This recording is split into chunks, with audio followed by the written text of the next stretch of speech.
the end of this year, and I think it's going to really set a new benchmark for doing a good job with performance and exploiting unique Mac features. In many ways, it's more advanced than what we've done on the Windows platform. We're also excited about Internet Explorer, and we've got a very dedicated team that's down in California that works on that product, and the code is really specially developed for the Macintosh. It's not just a port of what we've done in the Windows environment. We look forward to the feedback from all of you as we move forward doing more Macintosh software. Thanks.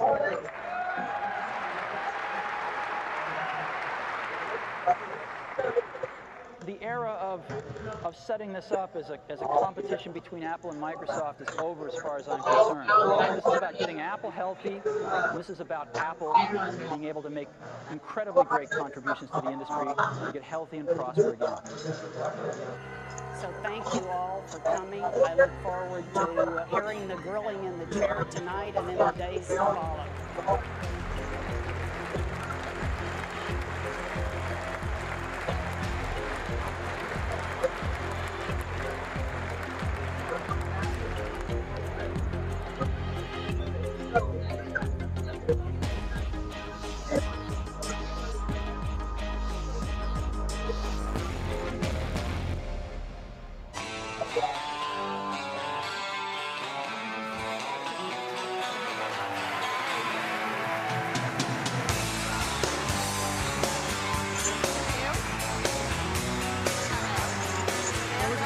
Why don't you sit here? Bill can sit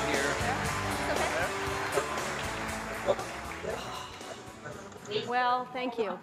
Before we get started, I think there were some pioneers. Of course, we have the pioneers here on stage, but there were some other really important pioneers in the video we just saw, and a couple of them are here in the audience. So, Mitch Kapor, who is a regular T, could you just stand up and wherever you are, there he is.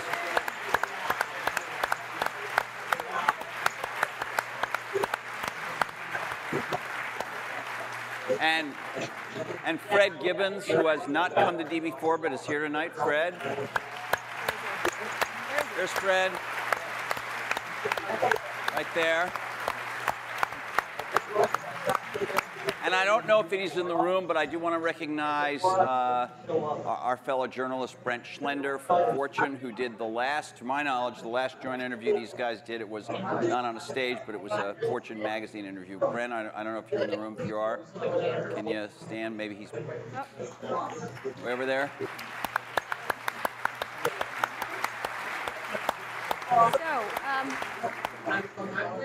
So let's get started. I wanted to ask, there's been a lot of like mano a mano catfight kind of thing in a lot of the blogs and the press and stuff like that. And we wanted to, the first question I kind of was interested in asking is what you think each has contributed to the computer and technology industry, starting with you, Steve, or Bill, vice versa.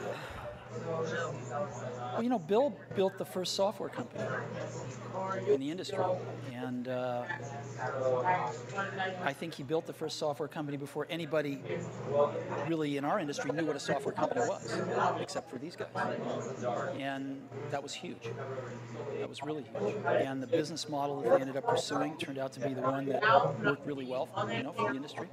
So I think, but the biggest thing was Bill was really focused on software before almost anybody else had a clue that it was really the software. That's what I see. I mean, a lot of other things you could say, but that's the high order bit. And I think building a company is really hard, and it requires your greatest persuasive abilities to hire the best people you can and keep them at your company and keep them working, doing the best work of their lives, hopefully. And Bill's been able to stay with it for all these years. So. Bill, how about the contribution of Steve and Apple?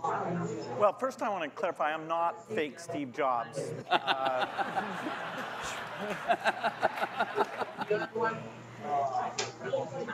What Steve's done is quite phenomenal. If you look back to 1977, that Apple II computer, the idea that it would be a mass market machine. The bet that was made there by Apple uniquely, there were other people with products, but the idea that this could be an incredible, empowering phenomena, Apple pursued that dream. Then one of the most fun things we did was the Macintosh. That was so risky. People may not remember that Apple really bet the company. Lisa hadn't done that well, and some people were saying, okay, that general approach wasn't good. But the team that Steve built, even within the company, to pursue that, even some days it felt a little ahead of its time. I don't remember that Twiggy disk drive and 128K. Yeah. The Twiggy disk drive. Yes. Steve gave a speech once, which is one of my favorites, where he talked about, in a certain sense, we build the products that we want to use ourselves. So he's really pursued that with incredible taste and elegance that has had a huge impact on the industry.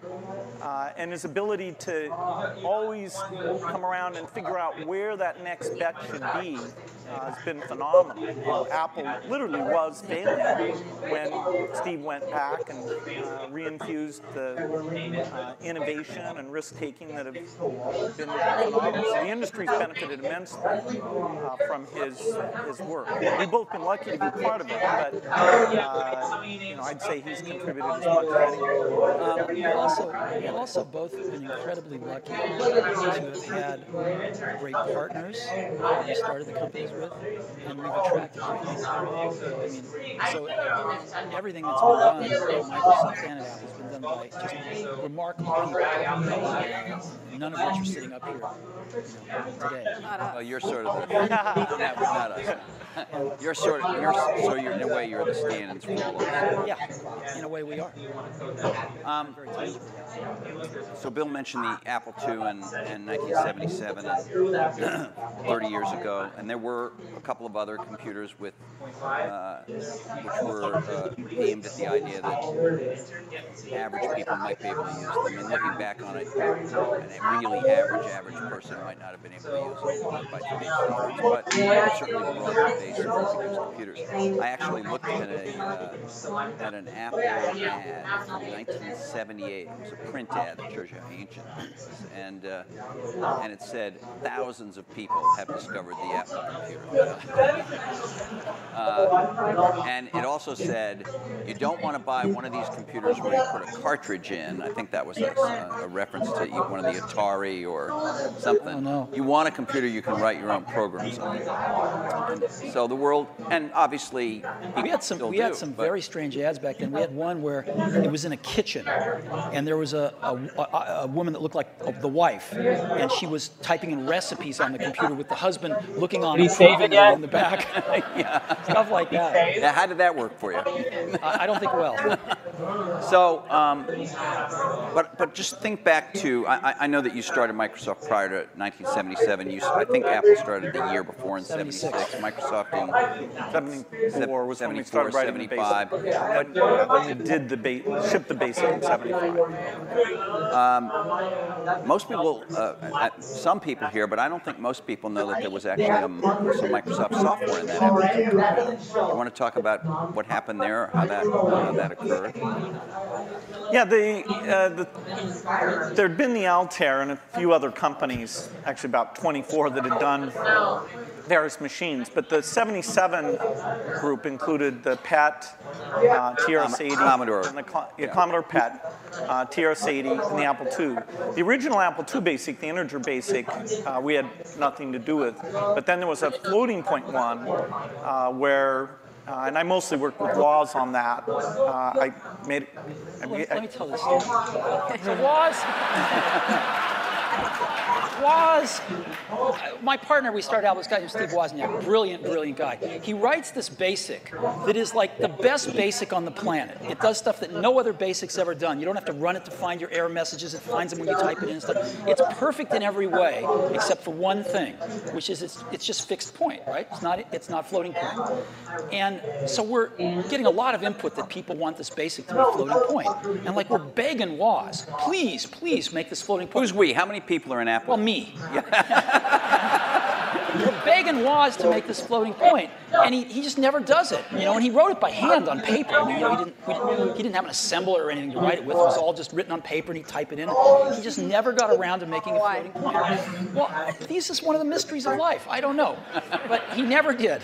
And so, Microsoft had this very popular, really good floating point basic that we ended up going to them and saying, help. And how much was I think you were telling us earlier? That was $31,000. That Apple paid you for the floating point basic, and I flew out to Apple. I spent 2 days there getting the cassette. The cassette tapes were the main ways that people stored things at the time. Right. And that was fun. I think the most fun is later when we worked together. Well, what was the most fun? Tell the story about the most fun that was later. And maybe later, not the most fun. Let him talk. Teasing. Well, Steve can probably start it better. The team that was assembled there to do the Macintosh was a very committed team. And there was an equivalent team on our side that just got totally focused on this activity. Jeff Harbour, a lot of incredible people. And we really bet our future because we were on the Macintosh being successful, and then hopefully graphics interface in general being successful. But first and foremost, the thing that would popularize that being the Macintosh. And so we were working together. The schedules were uncertain. The quality was uncertain. The price. When Steve first came up, it was going to be a lot cheaper computer than it ended up being, but that was fine. So you worked in both places? Well, we were in Seattle, and we fly down there. But Microsoft, if I remember correctly, from what I read, wasn't Microsoft one of the few companies that were allowed to even have a prototype of the Mac at the time? Well, what's interesting, what's hard to remember now is that Microsoft wasn't in the applications business then. They took a big bet on the Mac because this is how they got into the apps business. I mean, Lotus dominated the apps business on the PC back then. Right, we had done just multi-plan, which was a hit on the Apple II. And then Mitch did an incredible job betting on the IBM PC, and 123 came in and ruled that part of the business. And the question was, what was the next paradigm shift that would allow for an entry? WordPerfect, we had Word, but WordPerfect was by far the strongest word processing, DBase, and database. And Word was that was a kind of a DOS text. All of these products I'm saying were DOS-based products, because Windows wasn't in the picture at the time. Right. That's more in the early 90s that we get to that. And so we made this bet that the paradigm shift would be graphics interface, and in particular that the Macintosh would make that happen with 128K of memory, 22K of which was for the screen buffer, 14K was for the operating system. So it was 14K. Yeah, 14K. Yeah. The original Mac operating system was 14K. 14K that we had to have loaded when our software ran. So when the shell would come up, it had all the 128K. The OS was bigger than 14K. It was in the 20s somewhere. I see.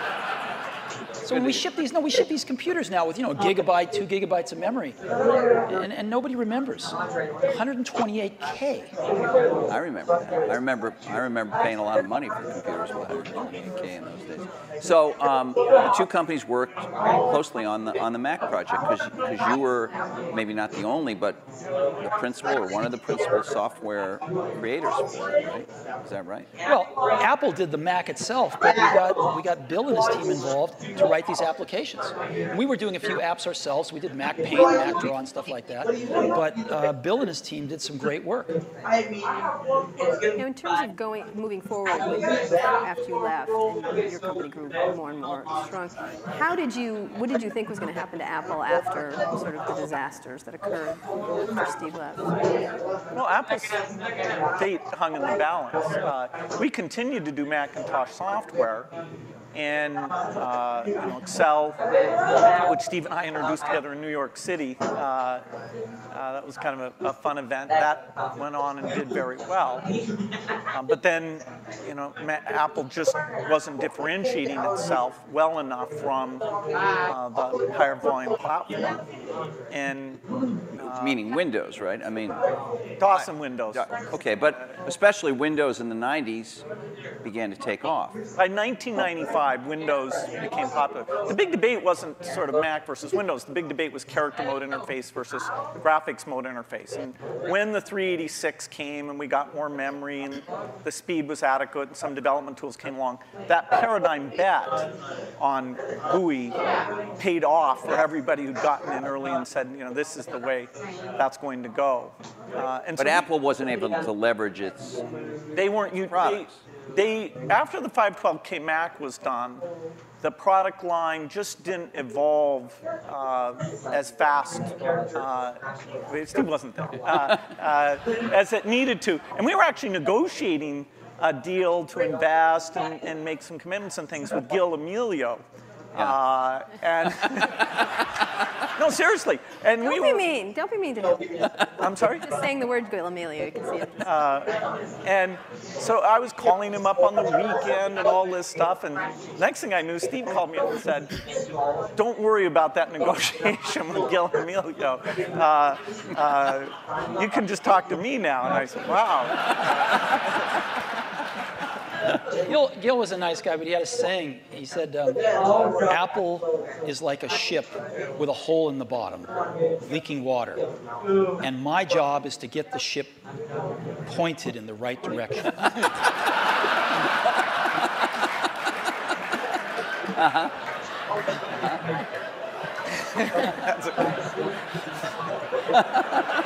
Okay.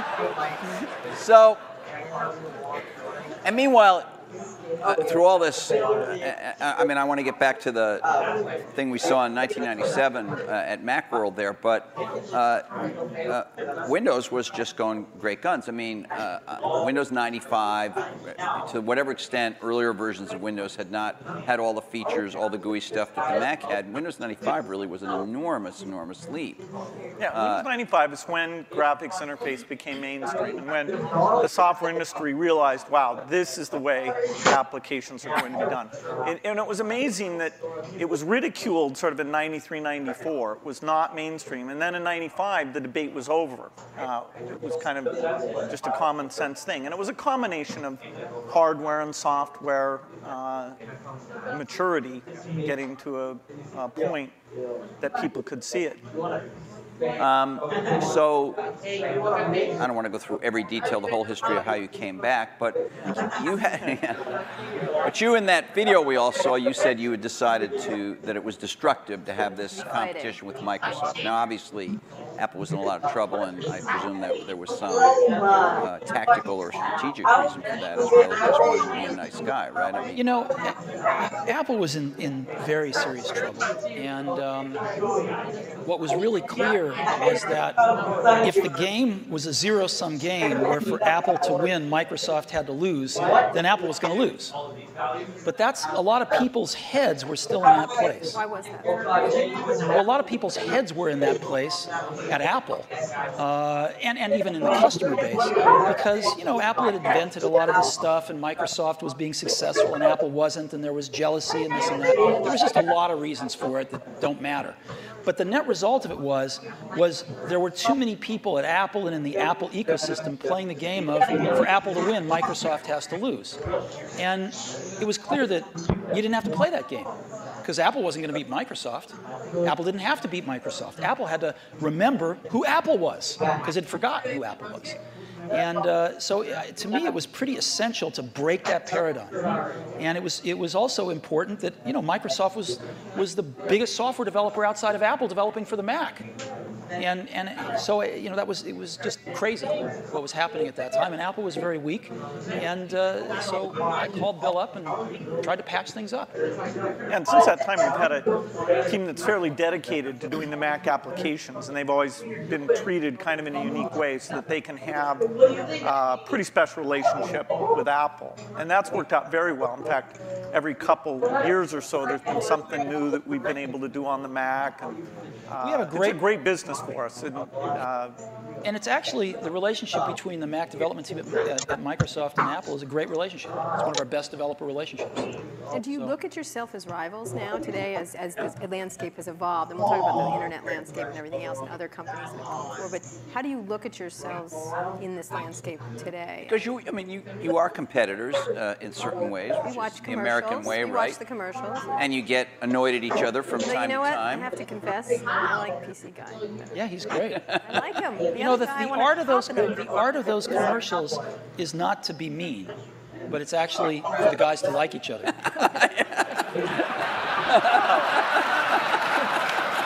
Thanks. PC Guy is great. I like He's got a big heart. His mother loves him. His mother loves I'm him. telling you. I like PC Guy totally much better. Wow. I do. I don't know. He's endearing. The other guy's a PC jackass. Guy's what makes it all work, actually. All right. It's worth thinking about. So how do you look at yourselves? Let me just ask you, Bill. You obviously, Microsoft is a much larger company here in many more markets, many more types of products than Apple is. When you were running the company, or when Steve Ballmer is running the company, you think obviously about Google. You think about Linux in the enterprise. You think about lots of Sony in the game area.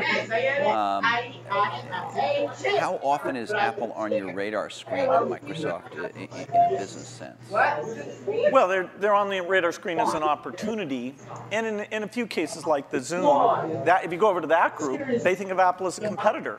They love the fact that Apple's created a gigantic market, and they're going to try and come in and contribute something to that. And we love them because they're all customers.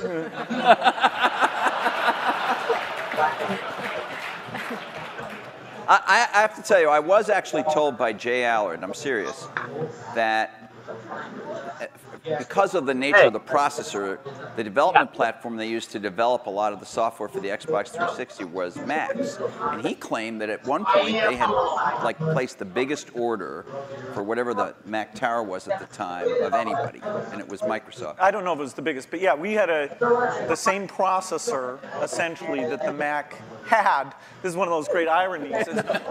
They were switching away from that processor while the Xbox 360 was adopting it, but for good reasons actually in both cases, because we're not in a portable application, and that was one of the things that processor roadmap didn't have. But yes, we did.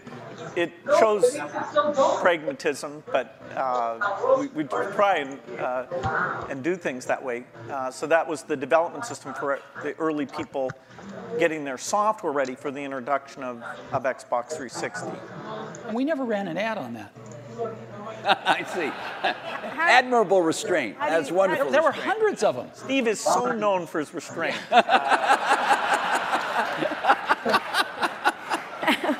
How do you look at Microsoft from an Apple perspective? I mean, you compete in computers and.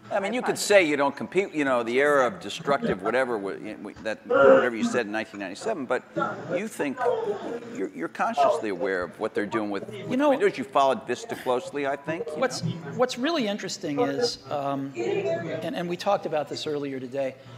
If you look at the reason that the iPod exists and that Apple's in that marketplace, it's because these really great Japanese consumer electronics companies who kind of owned the portable music market for a long, invented it and owned it, couldn't do the appropriate software, couldn't conceive of and implement the appropriate software. Because an iPod's really just software. It's software in the iPod itself, it's software on the PC or the Mac, and it's software in the cloud for the store. And it's in a beautiful box, but it's software. If you look at what a Mac is, it's OS 10. Right? It's in a beautiful box, but it's OS 10. And if you look at what an iPhone will hopefully be, it's software. And so the big secret about Apple, of course, not so big secret maybe, is that Apple views itself as a software company. And there aren't very many software companies left. and Microsoft is a software company. And so, you know, we look at what they do, and we think some of it's really great. We think some of it's, a little bit of it's competitive, and most of it's not. You know, we don't have a belief that the Mac is going to take over 80% of the PC market. You know, we're really happy when our market share goes up a point, and we love that, and we work real hard at it. But Apple's fundamentally a software company, and there's not a lot of us left, and Microsoft's one. But you may be fundamentally a software company, but you've been known, at least to your customers and to most journalists, as the company that kind of pays a lot of attention to integrating software and hardware. You know, Alan, Microsoft has made some recent moves to be a little more like that. Obviously, not in your core biggest businesses, but with Xbox and Zune, and you know, the Surface Computing a device we saw today is another example. These aren't markets that hold up in size to Windows or Office, but they're some of your more recent initiatives. Are the company's approaches to this Alan Kay had urging a little, or? Alan Kay had a great quote back in the 70s, I think. He said, people that love software want to do their own hardware. Well, Bill loves software. No, I can resist that. The question is, are there markets where the innovation and variety you get is a net positive? The negative is that in the early stage, you really want to do the two together. So you want to do prototyping and things like that. Really is one thing. And then let's take the phone market. We think we're on 140 different kinds of hardware. We think it's beneficial to us that even if we did a few ourselves, it wouldn't give us what we have through those partnerships. Likewise, if you take the robotics market, very undeveloped. We have over 140 all tiny volume robots using Microsoft software, and the creativity, building toys, security things, medical things.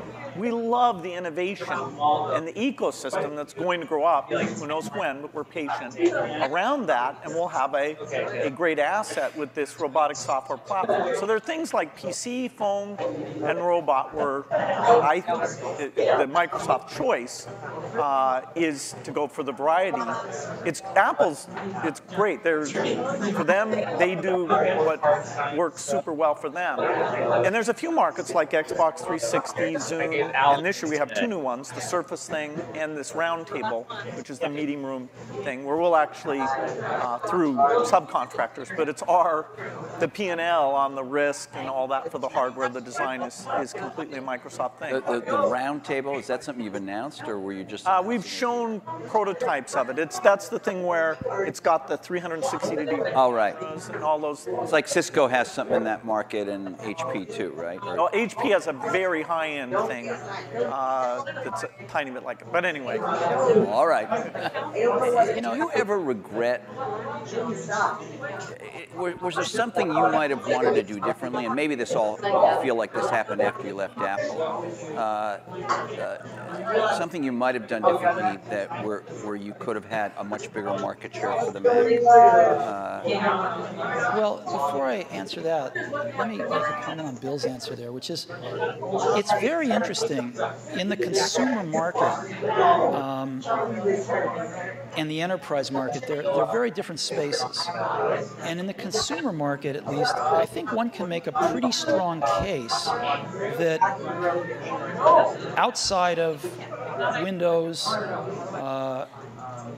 on PCs, it's hard to see other examples of the software and hardware being decoupled working super well yet. It might in the phone space over time. It might. But it's not clear. It's not clear. You can see a lot more examples of the hardware-software coupling working well. And so I think this is one of the reasons we all come to work every day, is because nobody knows the answer to some of these questions. And we'll find out over the coming years. Maybe both will work fine. Yeah, and I think maybe they won't. Yeah, it's good to try both approaches. In some product categories, take music players, the solo design worked better. In the PC market, the variety of designs at this stage has a higher share. It has a higher share? Yeah, it has a lot higher share. Well, it's not that much different in music players the other way around. Is there some moment you feel like I should have done this or Apple should have done that or we could have had?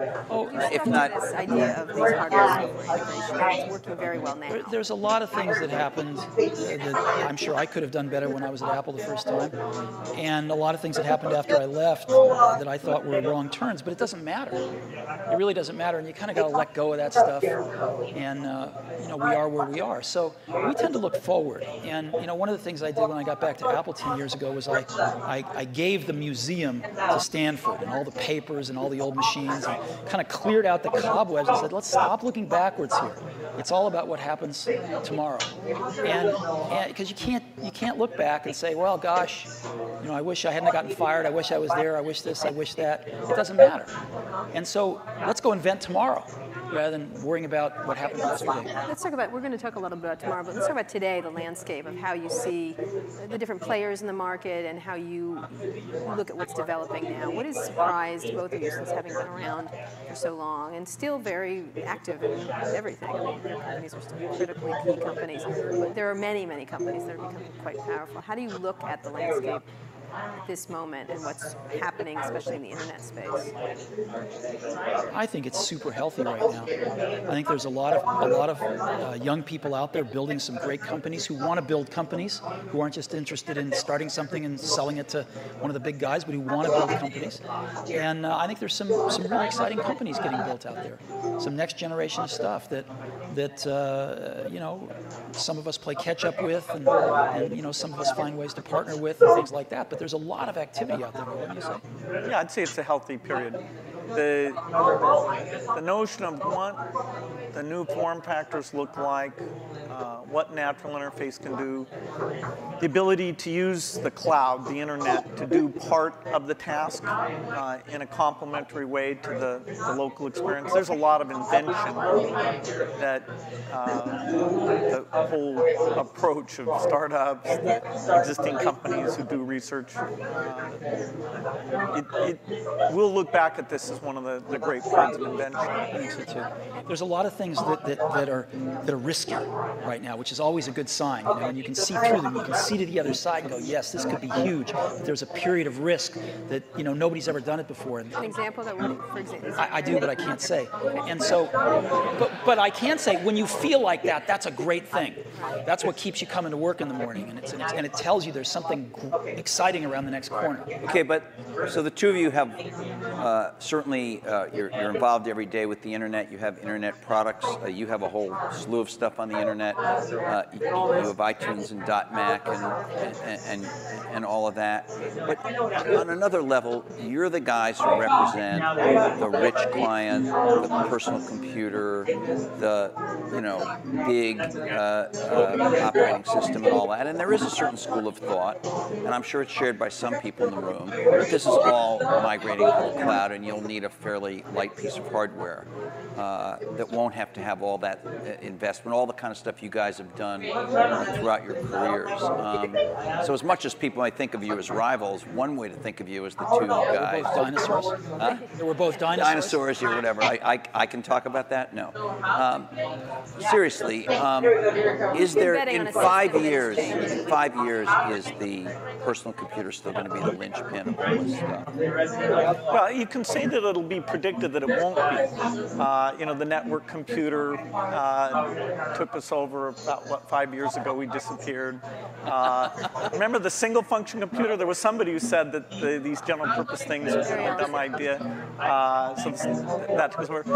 The mainstream is always under attack. The thing that people don't realize is that you're going to have rich local functionality. I mean, at least our bet, as you get things like speech and vision, as you get more natural form factors. It's a question of using that local richness together with the richness that's elsewhere.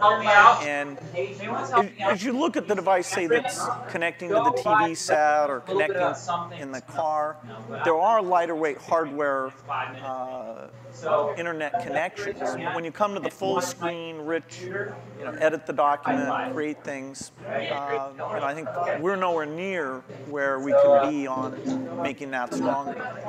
I'll give you a concrete example. I love Google Maps, use it on my computer, in a browser. But when we were doing the iPhone, we thought, wouldn't it be great to have maps on the iPhone? And so we called up Google, and they'd done a few client apps in Java on some phones, and they had an API that we worked with them a little on. And we ended up writing a client app for those APIs. They would provide the back-end service. And the app we were able to write, since we're pretty reasonable at writing apps, blows away any Google Maps client. Just blows it away. Same set of data coming off the server, but the experience you have using it is unbelievable. It's way better than the computer. And just in a completely different league than what they'd put on phones before. And that client is the result of a lot of technology on the client application. So when we show it to them, they're just blown away by how good it is. And you can't do that stuff in a browser. So people are figuring out how to do more in a browser, how to get persistent state of things when you're disconnected from a browser, how do you actually run apps locally using apps written in those technologies so they can be pretty transparent whether you're connected or not. But it's happening fairly slowly, and there's still a lot you can do with a rich client environment. At the same time, the hardware is progressing to where you can run a rich client environment on lower and lower cost devices, on lower and lower power devices. And so there's some pretty cool things you can do with clients. So okay, so you're saying rich clients still matter, but maybe I misunderstood you, but your example was about a rich client that is not a personal computer as we have thought of a personal. What I'm trying to say is, I think the marriage of some really great client apps with some really great cloud services is incredibly powerful, and right now can be way more powerful than just having a browser on the cloud. You're talking about a software company being a software and services rather than... I'm saying the marriage of these services plus a more sophisticated client is a very powerful marriage. Architecturally, the question is, do you run just in the cloud and all you have down locally is the browser? And that is the same question for the phone as it is for the full screen device. There'll always be different screen sizes because these are, the 5-inch screen does not really compete with the 20-inch screen, does not compete with the big living room screen. Those are things that there'll be some type of computing behind all of those things, all connected to the internet. But the idea that locally you have the responsiveness of immediate interaction without the latency or bandwidth limitations that you get if you try and do it all behind,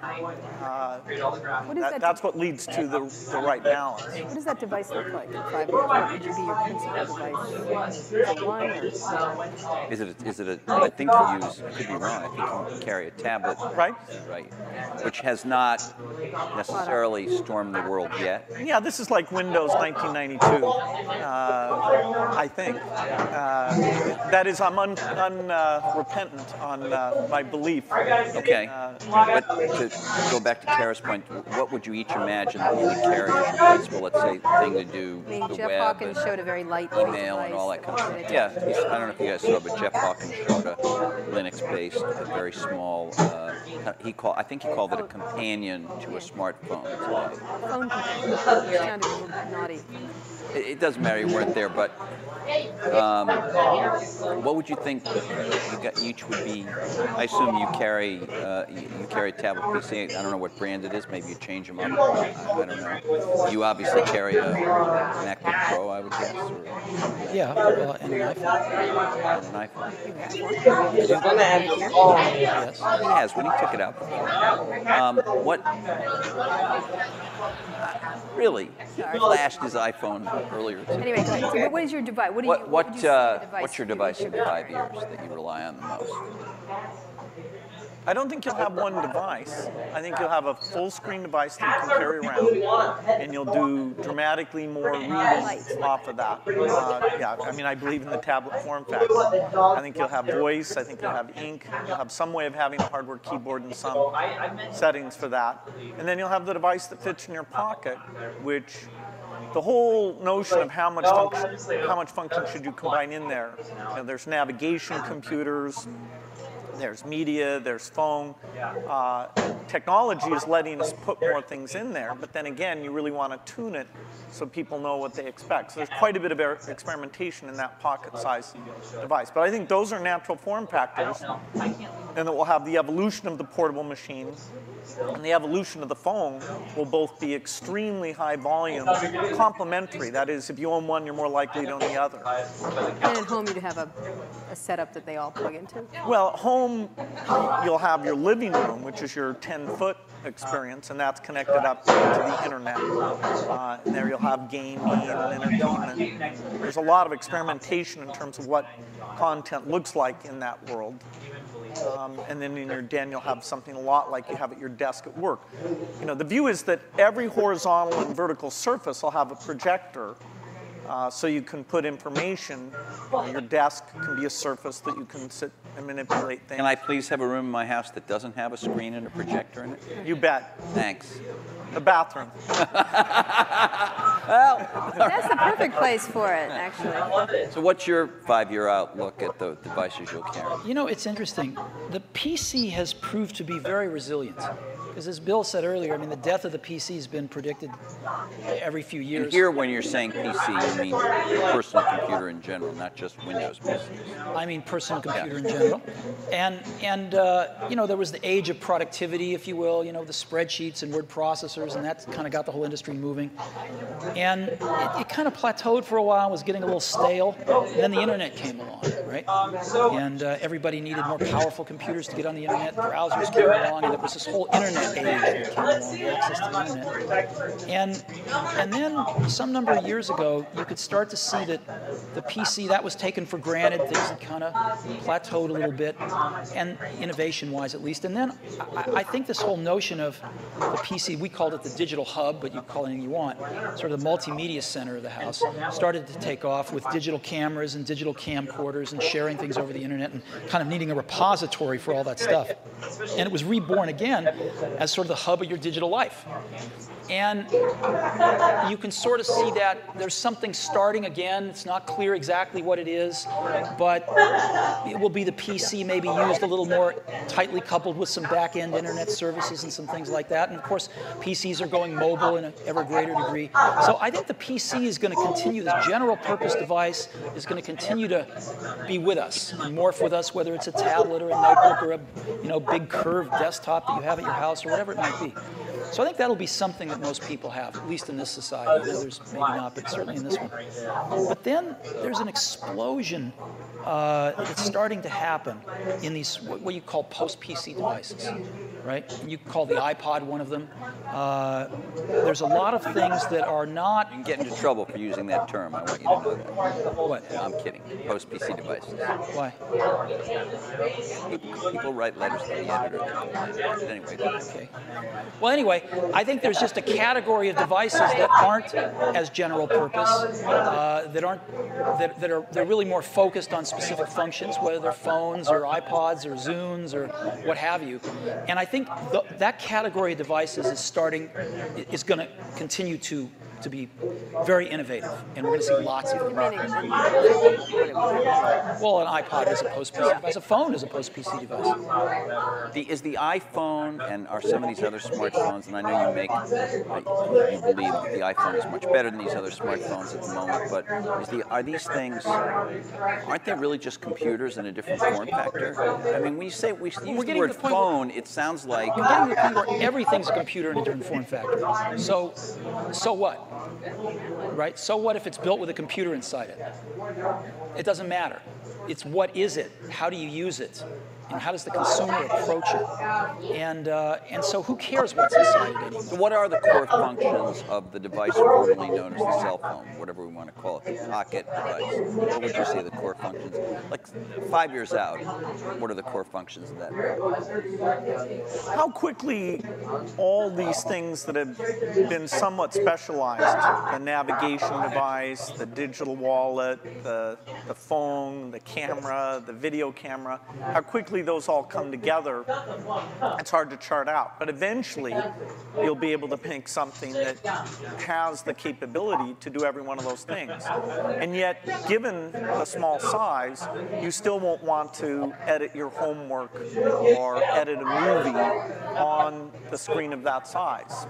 And so you'll have something else that lets you do the reading and editing and those things. Now, if we could ever get a screen that would just roll out like a scroll, then you might be able to have the device that did everything. You know, in the very first D conference, we had these guys from here. I'm sure you both talked to them. They were talking about that. That was 5 years ago. It's always 5 years out. Yes, we can. There's some advances in projection technology that are more likely to deliver it, I think, than the functional material guys. But it's not even on the horizon, no matter which of the two approaches. We have some Microsoft research people who work on that. There's a lot of investment, but it's at least in the 5-year time frame.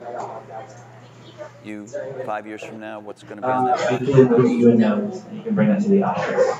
I don't know. And the reason I don't know is because I wouldn't have thought that there would have been maps on it 5 years ago. But something comes along, gets really popular, people love it, get used to it, you want it on there. So people are inventing things constantly, and I think the art of it is balancing what's on there and what's not on there, is the editing function. And clearly, most things you carry with you are communications devices. You want to do some entertainment with them as well, but they're primarily communications devices, and that's what they're going to be.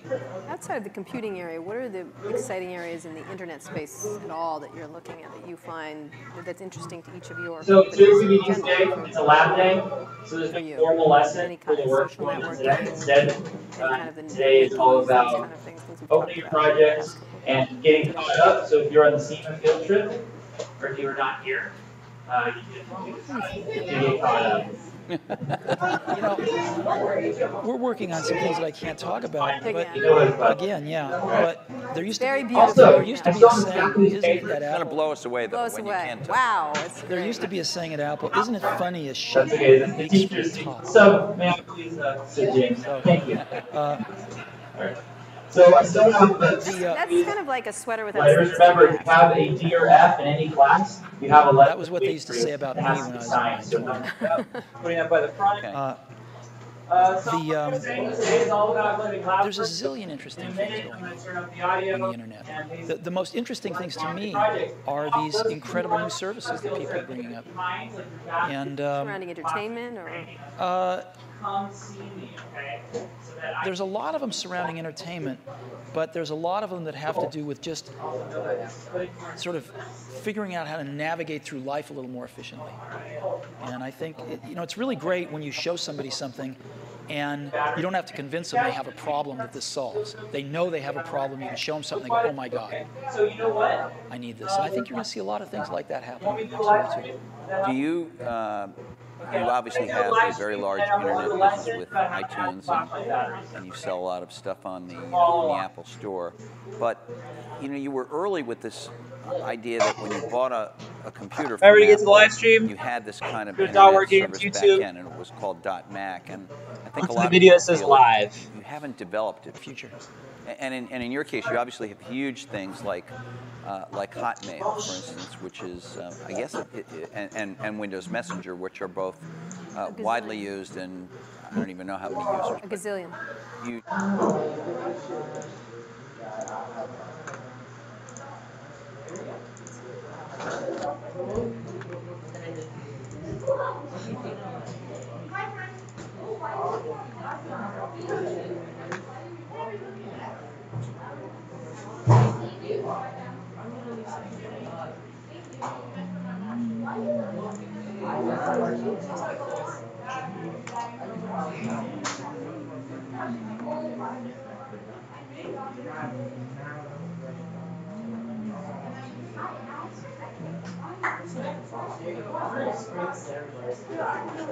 Excuse me, sir. I haven't said it, and I'm the teacher, so. No, you gotta come sit.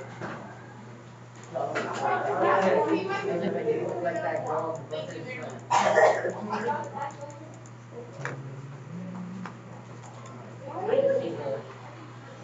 thought he died because I saw a video yesterday.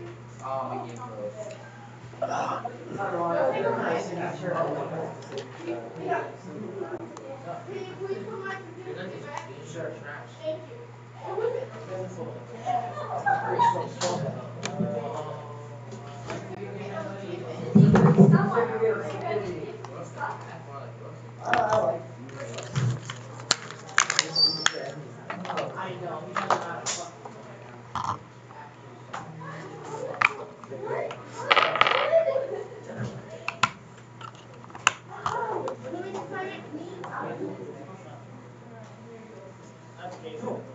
Where's my clip? Simon, sit. What are we doing? I don't even think you can get on. Oh, hello, stuff. Oh yeah. What you doing? I'm loading a project and putting in batteries. Dang, that's cool. Yeah. Okay, goodbye. I'm fine, thank you. Hey. Excuse me.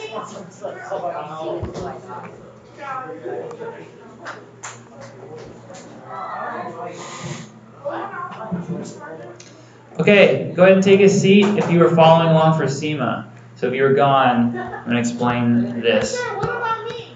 I'm like 4 weeks behind. Are you? You weren't on the field trip, were you? I was. You were? All right, then follow along. Yeah, sure. I've only been teaching for 4 weeks. What do you know? So go ahead and sit down if you're not sitting. Please, children, sit down. Thank you. All right. So your projects are open, guys. It's live streaming right now, so if you need to see the code, which you will, we'll be doing some code calculations. Definitely follow along, and that way I don't have to repeat myself. So what you want to first do is find your third-person character, edit blueprint, and open blueprint editor, right? So you want to find your third-person character and get to the event graph, like so. Okay. All right, now I'm not exactly sure where you're at, so some of this code you might be like, I already did that, man. Okay, just consider it review. But what we want to do is we want to add variables. Okay, so for the people who are on the field trip, you probably don't have any variables in this lower left panel. You're on your event graph, lower left. You see, I have something called battery power and is flashlight on. You guys, please be quiet. Thank you. So somebody from the field trip, tell me, do you have this or do you not have these? We do not have those. Okay. You added them? Okay. So we'll start from there. I'm going to delete my code that has to do with that so that we're starting from scratch. I'm deleting it. Don't worry about this part. Okay. All right. Starting from where you guys are at. So your guys' code should look like this. You got the F key, flip-flop, set intensity. You've got begin play. You add the viewport here. Now what the goal of today is to do is to actually subtract our battery and give our battery a certain limit and then update our progress bar so our progress bar shows what that battery is at. So the first thing we're going to do is we're going to add a new variable. So this is in the left, lower left here. You see this option called variables, and there's a plus variable. There's a plus sign. If you hover over it, it turns into plus variable. Go to click plus variable, and you're going to get a new variable. It starts out by being called new var, whatever. Let's rename this one battery power. And you can rename that in the details panel on the right. Okay. And then what I also want you to do is right below variable name in the details panel, it says variable type. We're going to change the type. So click the drop down there and change the type to a float. Okay. A float is just a bizarro name for a number that can have decimals. Okay, it stands for floating point, but you don't need to know that. And then what I want you to do is on the left, there's this compile button that has these gears and a question mark. So if you click that, that compiles it, which means that you can change its default value. So look back at details. At the very bottom, it says default value of battery power. Change that number to a 1. Okay, it's defaulted at 0. We want to change it to 1. The reason we're doing that is because we have our flashlight starting on, in the on position, we want the battery power to be 100% full. So 1 represents 100%, 0 represents 0%, anything in between is a percentage. Okay, so we defaulted it to 1. All right, so that's all we have to do for battery power. We're going to add one more variable. So again, we're just repeating this process. In the lower left, click the plus icon under variables, and this new variable, go ahead and name is battery on question mark. Okay. You can include spaces. This is a very literal name, is battery on question mark, and all this is going to do is we're going to just store whether our flashlight is on. Actually, name it is flashlight on. I misspoke. Is flashlight on, not is battery on. Battery can't be on. So is flashlight on. That's the name of our new variable. And then under type, we want to change its type from float to Boolean. Change it from float to Boolean. That's that top option, B-O-O-L. Now, Boolean is a really bizarro name for a very simple thing. All a Boolean is a true or false variable. It could either be true or it could be false. Right? And so once you've set it to a Boolean, go ahead and hit the compile button. That's the left button with the gears. Okay. And once you've hit compile, that means you can change its default value. So looking at details panel on the right, in the bottom, it says is flashlight on default value. And there's a little square. And just click that square, and that's a check mark. So what that means is our variable is an on-off, true or false sort of switch. Right? It can either only be true, it can only be false. So by check marking it, you're saying that the starting value of our variable is true. And this all makes sense in a second, if it's a little bit confusing already. But just make sure that it's checked. And the reason we're doing that is because our flashlight starts in the on position. So once you've done that, that's all we got to do with variables for today, as far as making new variables. Once you've done that, we're going to move over to the code, and I want you to find your F key code, the code where you turn the light on and off. So you have the F key, and then flip-flop, right, set intensity. So we're going to add to this.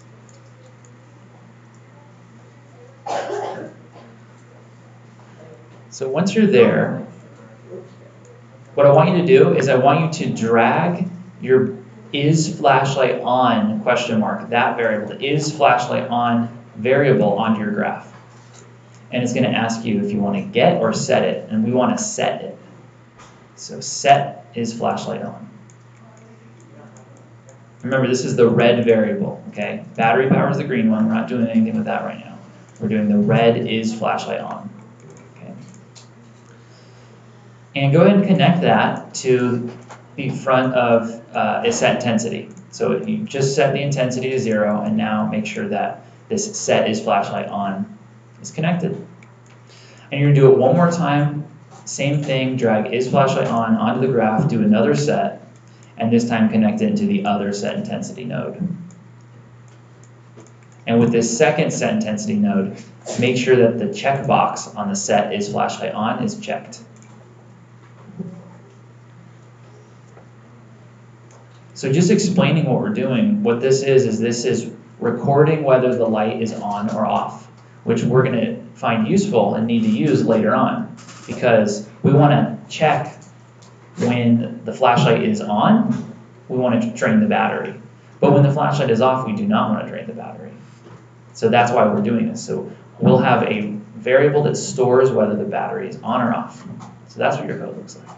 Okay? Now, I want you to find an empty piece of graph.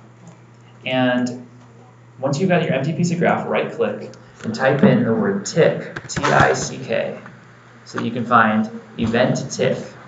And click the one that says event tick. You get this red event here. What event tick is event tick fires every single second of the game. Actually, it fires multiple times per second. It's like the opposite of begin play. Remember, we used the begin play event earlier to add our menu to our screen. Begin play happens how many times? Once when the game starts. Event tick's like the opposite. Event tick constantly happens, which makes it a perfectly good place to check for whether our battery has been turned on or off, because that can happen at any time, right? So go ahead and drag off of event tick, and I want you to type in the word branch, and click the branch node that comes up. Okay? A branch simply checks for a true or false condition, and then it's going to fire code either through the true channel or the false channel, which is really perfect for what we're trying to do, because we have a variable now that actually records whether our flashlight is on or off. So once you drag the you've added the branch node, go ahead and drag is flashlight on onto the graph, and this time you're going to do a get. So we're not setting, we're just doing a get is flashlight on. Okay? Because we're not setting it, we just want to know what is it at. Is it at true or is it at false? And then what I want you to do is connect the red circle on the is flashlight on variable that you have on your graph, connect that to the condition part of branch. So you have a red wire going from is flashlight on into branch.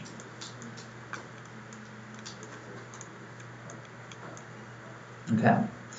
Now next what I want you to do is go ahead and drag off of the true part of branch and type in the word print string and choose the node that comes up, print string. Now again, this is another weird programming term that doesn't sound anything like what it is. If you ever hear the word string, that just means a piece of text, like words, right? And you can see it says in string here, and it says hello. That's the preset string that comes up. I want you to change that word to something like the flashlight is on. Okay? And this won't actually have anything to do with code or you don't have to worry about misspelling it or anything like that. What this is just a message that will pop up on our screen, on the left of our screen, that only we can see as programmers, as developers. And it's a really good way to make sure that our code is working.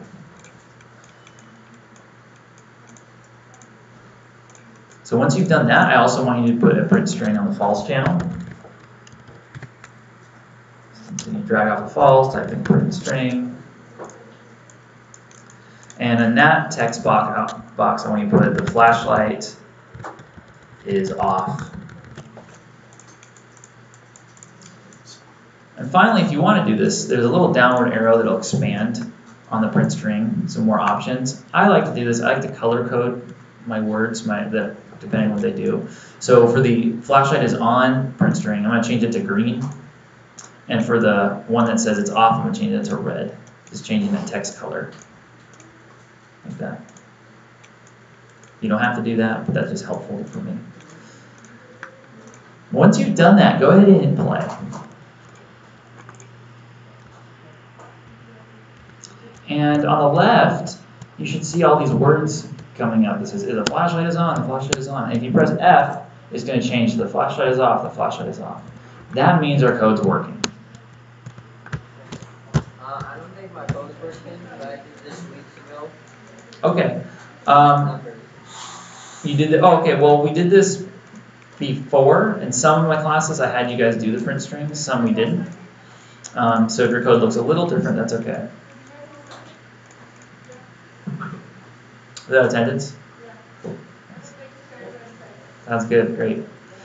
Cool. All right. So what we're going to do next is we're going to continue, and we're going to drag off of this print string that's coming from the true channel. So we want to be in the true channel of logic. Drag off of it. Here you go, Seth. Thank you. All right. So I want you to drag off of that print string from the true channel and type in the word delay. Pull up the delay node and then select that. Okay. By the way, am I going too fast or too slow?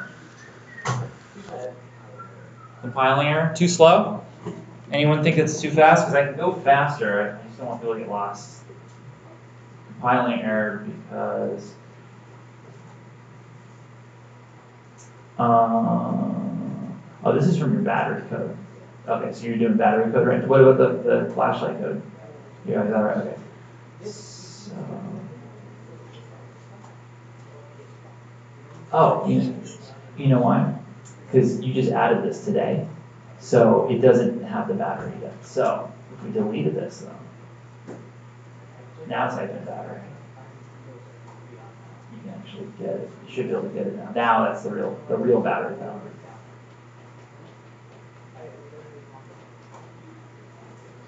Any other questions?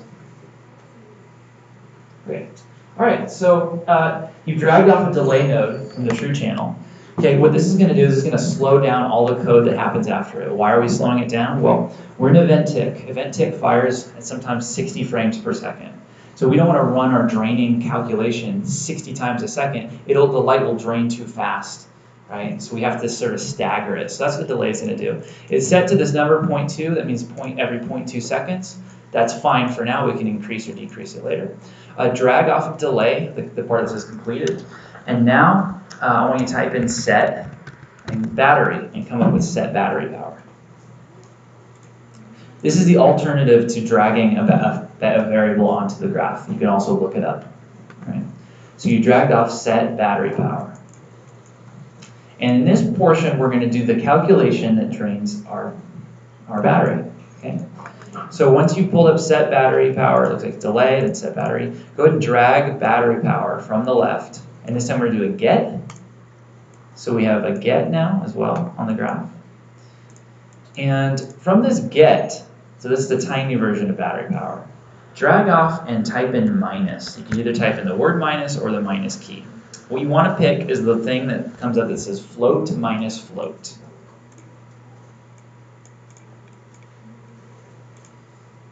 And select it. And once you have that minus node there, it shows that it's subtracting 1.0 from battery power. We want to change that number to something smaller because our battery power is already 1.0, which means that if we ran this calculation even once, that it would be a 0. We don't want that. So go ahead and change that 1.0 to 0.001. That's a small number.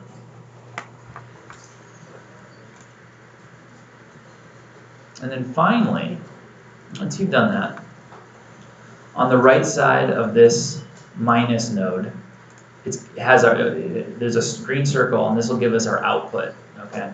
The output of the calculation. And you just want to plug that into the front of battery power. So you're connecting one green circle to another.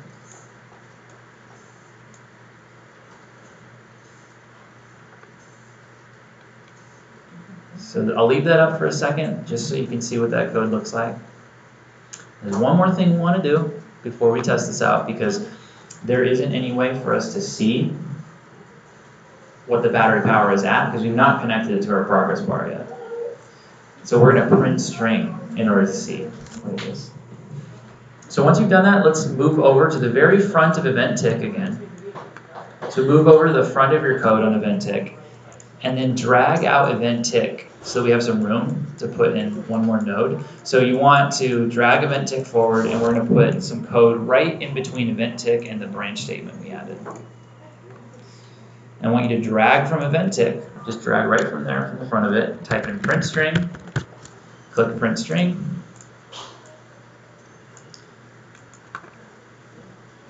and then I want you to drag the battery power variable and do a get onto the graph, and then plug in battery power into the in string circle for print string.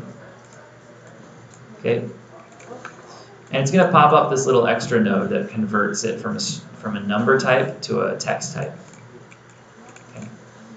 And once you've done that, go ahead and hit play, and you should see on the left side it printing out the current number of your battery life, and you should see it draining. And mine's working. So mine's going 0.9, 0.7, 0.6,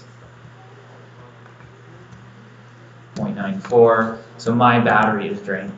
So that's how you know your code's working. Yeah, question? It is supposed to, but in this class we haven't coded that yet. Yeah, you're right. When the battery is at 0, we want to eventually code that the flashlight doesn't work anymore until that's back up again. Yeah. Good question. Any other question in the back? Go back to the code. Sure, I'll go back to the code. It's right here to the front. The front part of event tick, or do you want the calculation? What's that? Right in front of the event tick. Yeah, the front of event tick, all we did is we put a print string in between what was, it used to look like this, where it was right next to each other, but We made some room, we put print string, we dragged our battery power onto here, and we connected it into our print string.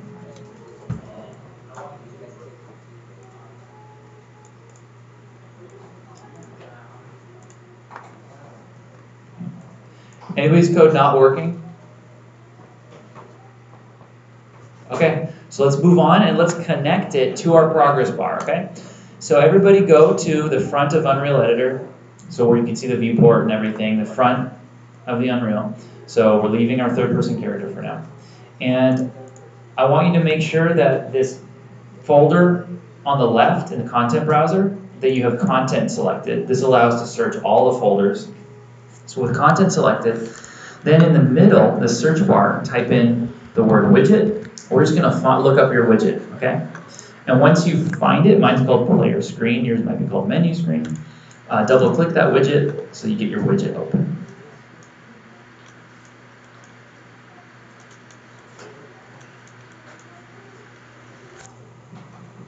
Okay.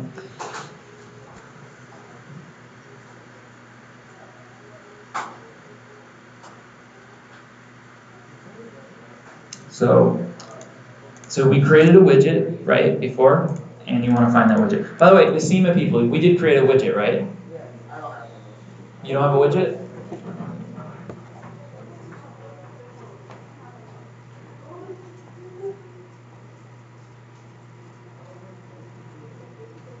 You not remember creating one? Okay. So what we're going to do is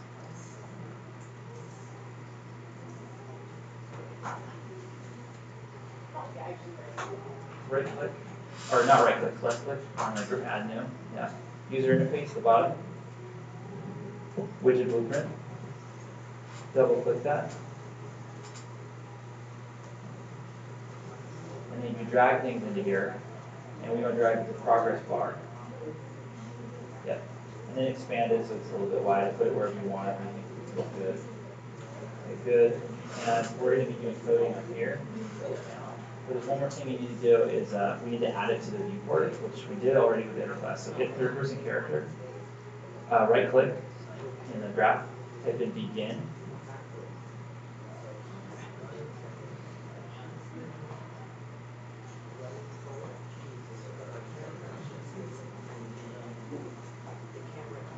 Begin. And you want to find the thing that says begin play. Event begin play. Yeah. Begin play. Okay, I'll read it there in a second. So drag on begin play, type in create widget. This is what actually creates the widget that yep, click that one. Now our widget right now is called new widget blueprint. We probably want to rename that later, but if you click this, you'll be able to find new widget blueprint. That's the one you just created. And then we drag up the return value and type in add to, and once you use viewport, add to viewport. Yeah. So now when the game starts, we create the widget and we'll add it to the screen. So now go back to your widget, and that's what we're going to continue on. Yeah, question? Okay, what? Good. Great. Okay, so you're on your widget blueprint, and you have this whole editor like this. And I want you to select your progress bar, and on the right side you have details, okay? Scroll down through details, and you'll see there's a category called progress. And right under progress, there's something called percent. This is what percent your progress bar is filled up, right? So if I change this number to 0, it's going to be 0. Go ahead and change it to 0.5. What happens? Right. It fills up halfway. Your progress bar fills up halfway. So if you change it to 1, your progress bar is 100% complete, which is perfect for what we're trying to do with our flashlight. So everybody who's following along, with your progress bar selected, next to percent in the details panel, that word says percent, there's a button that says bind, right? Right next to the number, click bind, and then hit create binding. Bind, create binding. And it's going to put you back on another event graph, okay? And so we're going to connect our battery power to this, and that way our progress bar is updated. So go ahead and drag off of the front of this and type in cast to third person character. So get the node that says cast to third person character.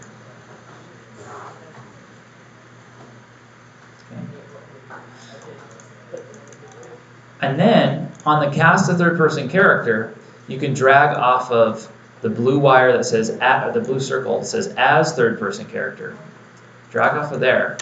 And what this lets us do is lets us access any variables on the character. So if you type in battery, you'll see you can do a get or a set. We're going to do get. So get battery power. And then it's pretty simple from here. You can see at the very end of this, it says return value. You want to just plug in battery power to return value.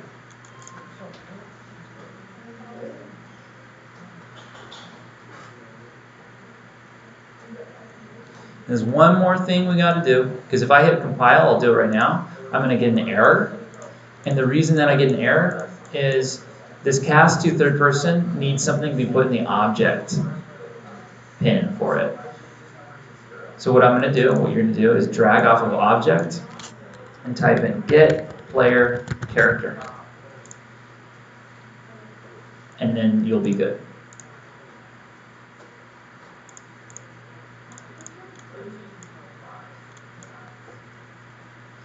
And then hit play.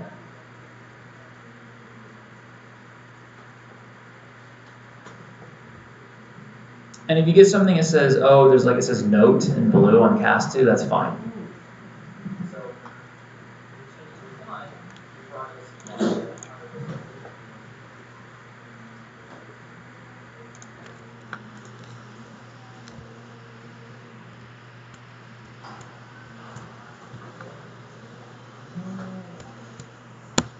SEMA people, how are we doing?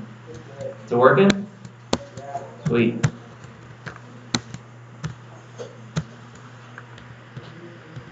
And try turning the light off. What happens? It stops draining. Is that cool?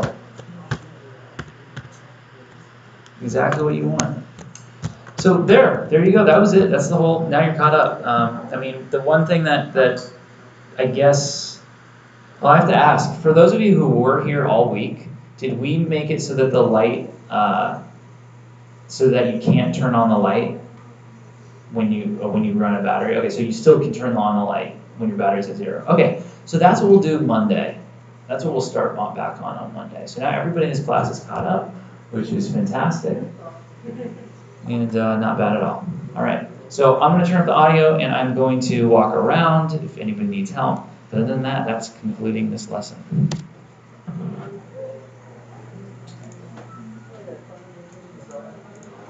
But on the other hand, you haven't, as Steve Ballmer was talking about today, you know, you have other people have much stronger positions in things like search and other parts of the internet. So, are you guys, because you are personal computer companies that are best, best associated with that, not as nimble as some of these competitors at this point? You worry about not being as nimble, both of you? I mean, obviously Microsoft's a much bigger company, but you're a big company.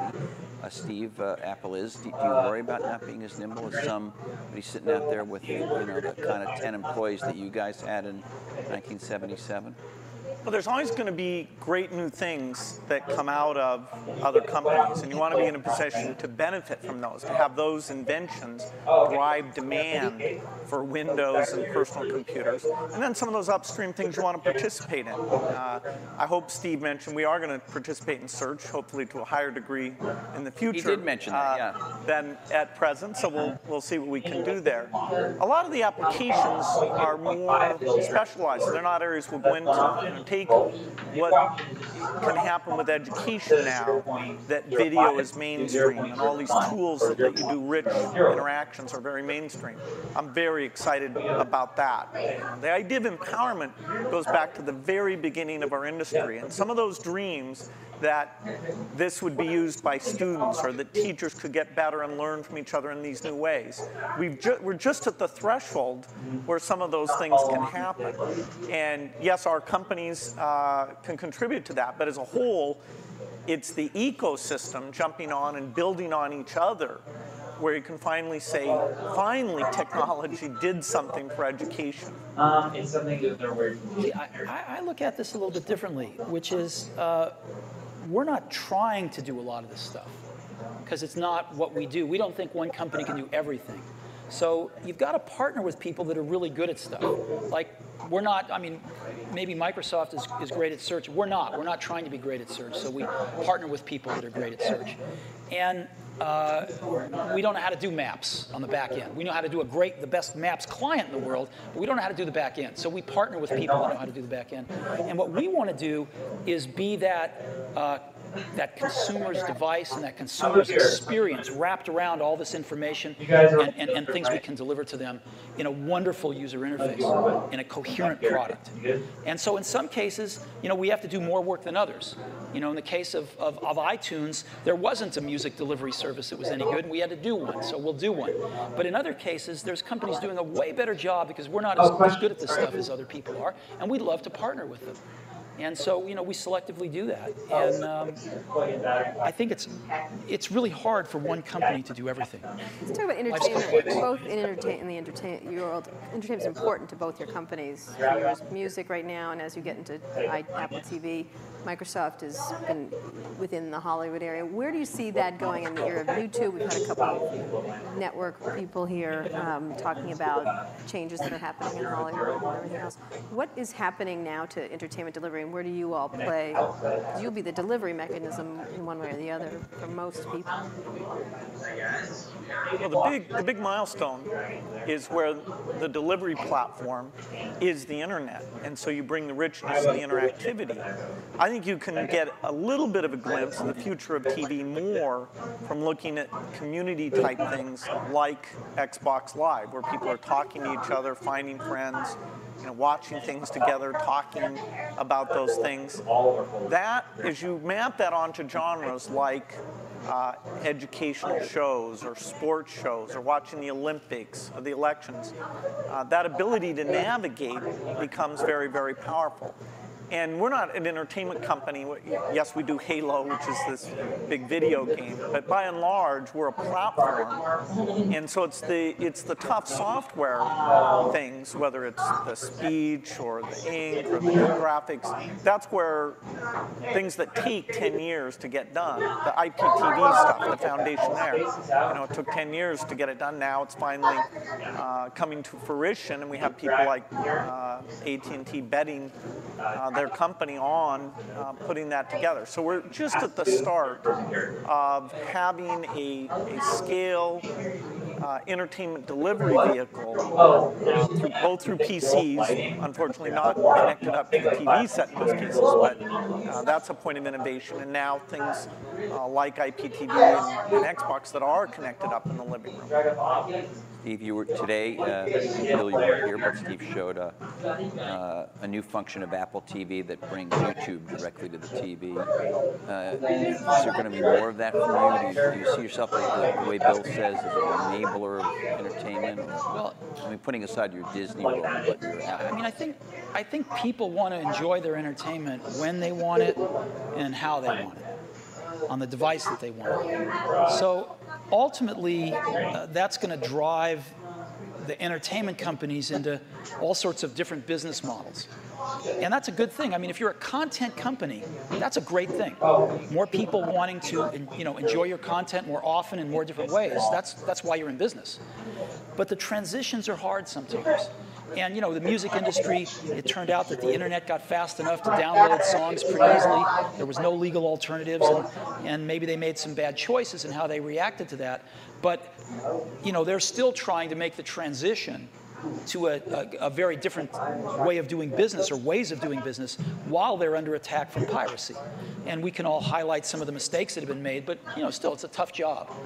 And Hollywood I think, has watched what's happened in music, learned some things to do, some things not to do. But, they're still trying to map this out. How do they make some of these transitions, some new business models, different platforms, allowing their customers way more freedom on when they want to watch stuff and how they want to watch it. And I think there's a tremendous amount of experimentation and thought going on. It's going to be good. It's going to be really good if you're a content owner. Can I ask about the user interface of the personal computer? Go easy on it today. Vista has just come out, which is your best version of Windows you've done, has some UI improvements in it. You're about to do yet another version of the Mac OS called Leopard in the fall, which, from what you've shown publicly, at least so far, has some improvements. But fundamentally, these are still the kind of file icon, folder icon, drop-down menu. I know I'm minimizing. There's a lot of other things. There's gadgets and widgets and all kinds of other cool things in there now. But you can see that it's still all built on what you started with, what Xerox did research on. Is there in the offing in the next 4 or 5 years, is it possible there's a new paradigm for organizing the user interface of the personal computer? Let's leave cell phones and things out for just the personal computer. One of the things that's been anticipated for a long time is when 3D comes into that interface. And there was a lot of experimentation, sites on the internet where you'd kind of walk around and meet people. But in fact, the richness, the speed, it just didn't sustain itself. Now we're starting to see with some of the mapping stuff, a few of the sites, that the quality of that graphics, the tools and things are getting to the point where 3D can really come in. So I definitely say that when you go to a store, bookstore, you'll be able to see the books lined up, the way you might be interested in, or lined up the way they are in the real store. So 3D is a way of organizing things, particularly as we're getting much more media information on the computer, a lot more choices, a lot more navigation than we've ever had before. And we can take that into this communications world where the PC is playing a much more central role, kind of taking over what was the PBX, sort of one of the last mainframes in the business environment. That'll be a big change that'll come to it. And as we get natural input, that'll cause a change. And what about this multi-touch stuff? It's really interesting. Obviously, Steve showed some of it on the iPhone when he introduced the iPhone. Steve Ballmer today showed a bunch of it with the Surface computing device. It happens, although it's not part of our program, that HP, which is a sponsor of this conference, has a multi-touch sort of display over here out in the foyer. Will this make its way that minority report, this kind of yeah, will this make its way into, maybe you call it direct manipulation of objects with your hands and your fingers. Will this make its way into mainstream, let's say, laptop computers as a new UI or an additional part of the UI, or is that just a well, but go beyond the specialized devices? Vision, software is doing vision. And so, imagine a game machine where you just can pick up the bat and swing it, or the tennis racket and swing it. Yeah, we have one of those. No, that's not it. You can't pick up your tennis racket. Oh, I see what you mean. You can't sit there with your friends and do those natural things. That's a 3D positional device. This is video recognition. This is a camera seeing what's going on. And in a meeting, like you're on a video conference, you don't know who's speaking when they're audio only, things like that. The camera will be ubiquitous. Now, of course, we have to design it in a way that people's expectations about privacy are handled appropriately. But software can do vision, and it can do it very, very inexpensively.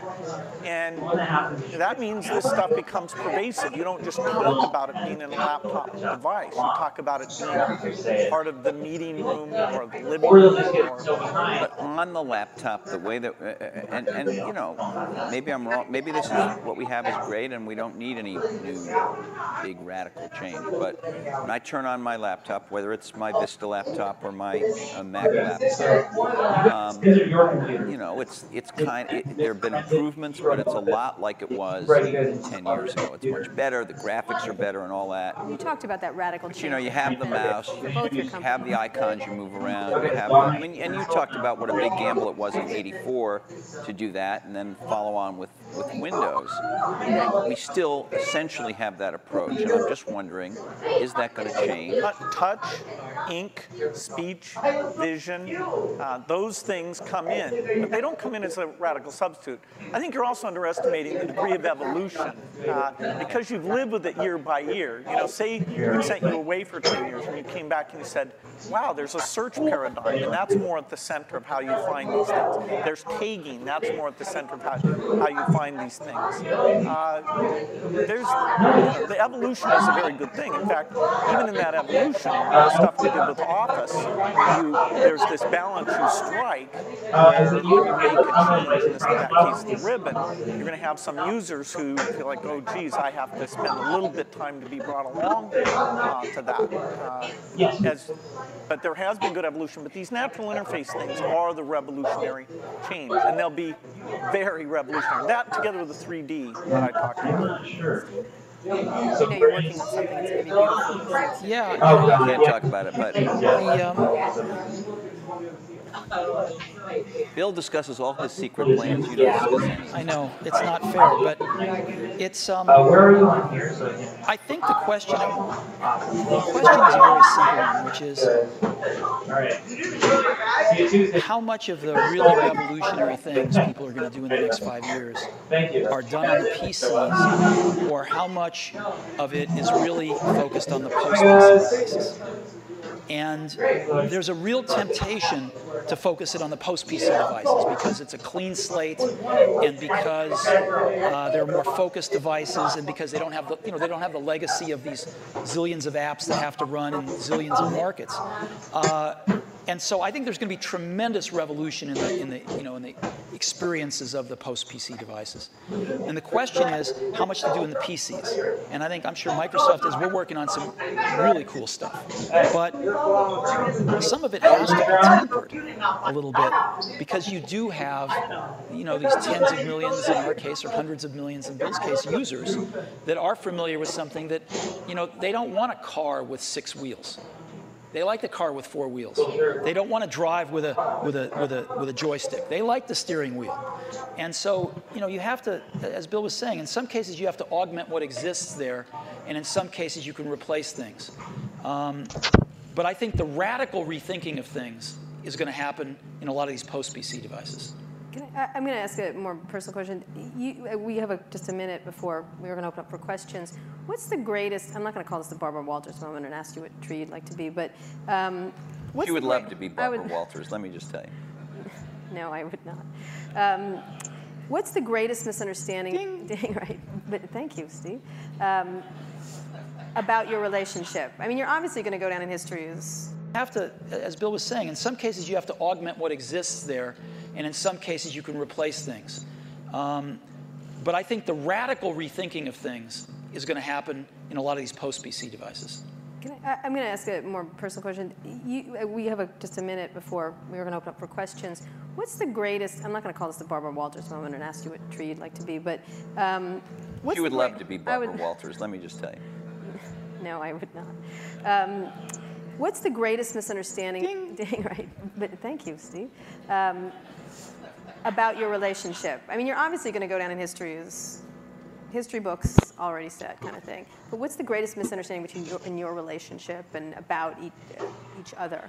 What would you say would be this idea of catfight? This idea of which one of the many? We've kept our marriage secret for over a decade now. Canada, that trip to Canada. Mm-hmm.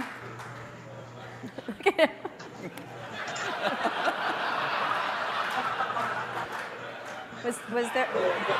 I don't think either of us have anything to complain about in general. And I know that the projects, like the Mac project, Warren Buffett, yes. Where we're taking a risk. Yes, you know that guy? I do not know in that video. I read all of his books. Yeah, you're into business and stuff? Finance? Okay. That's how I try and learn. But it's kind of no other way, right? That is absolutely. Yeah. There's I actually yeah. kind When of I was miss like some of the 16, I people started around getting into anymore. stocks and People stuff. Like come and very go in same this same industry. It's spirit nice as when that. somebody sticks You can in learn that stuff town and now. You'll be so ahead of the game. they have some Yeah. context of You all ever the look up things like that the show worked Mad and not Money, Jim worked, and Cramer, the and industry that gets stuff? all That's a show on stocks crazy about investing. some new thing. like Yeah, Robert Kiyosaki's older there's stuff has always some this really paradigm good of the stuff on company that. that's successful is going to go away and stuff like that. It's nice to have people who've seen I the started from waves scratch. and waves Yeah, of it's that, still a very and yet small startup. I'm willing when Yeah. it Oh counts yeah, to take definitely. the But risk to bring in something new.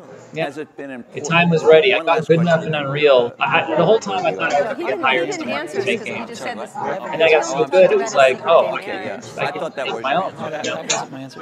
You know, It's there now?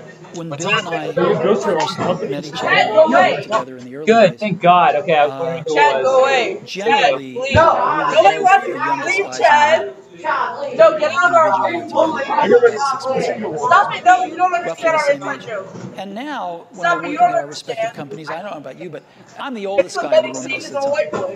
And that's why I love being here. And, What's that?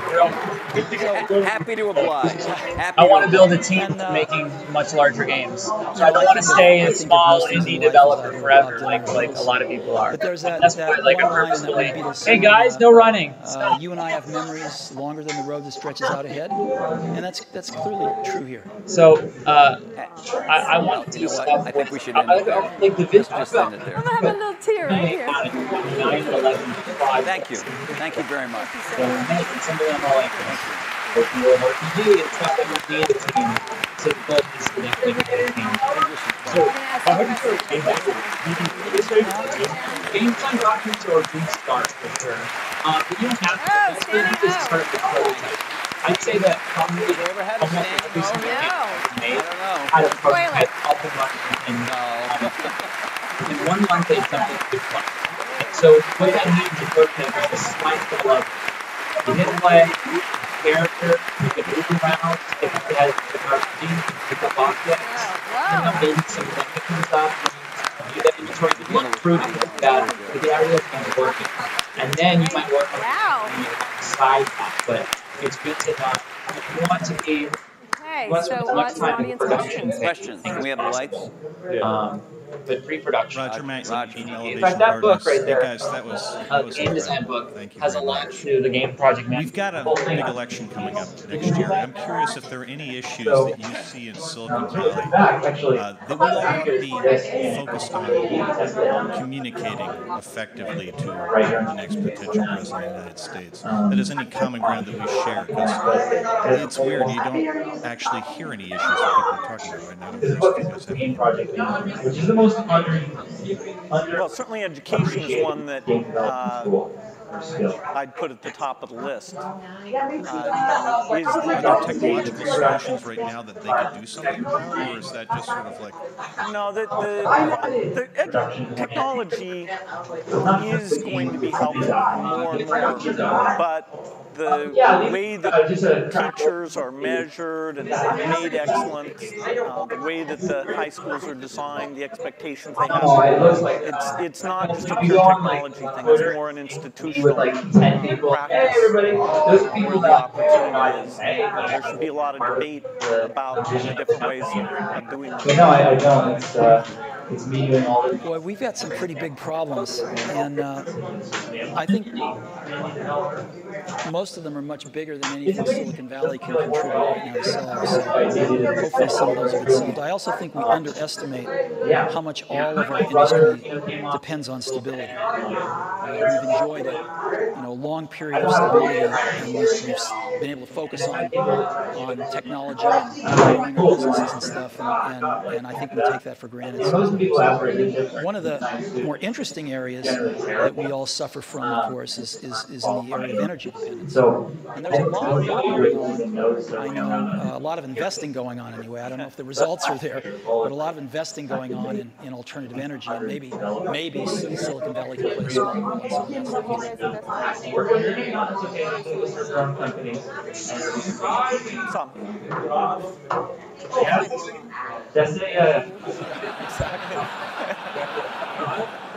A billion here or there. Steve? Oh gosh, yeah. Are you investing in that area? No, Just a Prius. just appreciate it. Hi, Don. Today's lab time. Okay, we're gonna get started. My question is really, So, at what point everybody go is take there a too seat. much Looks like you're mostly diversity? seated. Go take a seat if you're not You've seated talked about already. a few times in the discussion the fact that now microprocessors are very low cost, memory's low cost, Go ahead and software is take a seat. ubiquitous. Your actual seat. But Thank you know, you. my life has been made better by standards like coding standards, network standards, and it seems like we're reaching a point where diversity is starting to take hold to a point where we're not going to be able to have the kinds of convergence devices that we can work with and be able to appreciate. And I'm wondering, you know, is this going to be like healthcare or mass transit where we just can never put it back in the bottle again? I'd like to reach a point where there's still an opportunity to have some grand convergence devices that Guys, go ahead and take a seat while I do something like announcements. Sit Wi-Fi down or share, please. that unreached in our lives. Steve? Well, I think Bill and I would agree that we can get it down to 2. All right, I have the papers here. No, I think there's a. It's hard to limit imagination and innovation. I think there's always going to be a bunch of new great things, but and I think that's part of what we put up with to get the innovation. We put up with a little bit of aggravation. D or F in any class. And I think the marketplace is awfully good at allowing diversity when it should and then getting rid of it when it shouldn't. I mean, And then letting it come back sometimes. yeah. Here and then it's just what you came to. Well, not, yeah. All right. I mean, in terms of standards and things. There's the internet standards have been incredibly powerful. Video formats, things like this. And so I don't see things that are going to really hold back a convergence device. Sure, there's a lot of wireless approaches, but that's pretty healthy right now. They each have various merits. A few of them will end up overlapping the other ones and kill the other ones out. Well, I think the industry's done very well at for those of you who are behind, latching on to today is the day the things that there were no so longer if any you're innovation behind and because then you were on a focusing field trip on or you missed the class places or where because it wasn't clear which whatever it is, approach whatever reason that was you have best. to use today to grab somebody who knows what they're doing and have them show you the Because code we're and not how to meeting make with guys it. in the room anymore, it's perhaps appropriate to ask you a question about legacy, each of you. That's Bill, it for the announcements. Go ahead and sign the attendance sheet, which should be passed around right now. Where's my attendance sheet? Do you have that? Could be, if you make it, a second act so amazing that it would dwarf what you've actually done. So,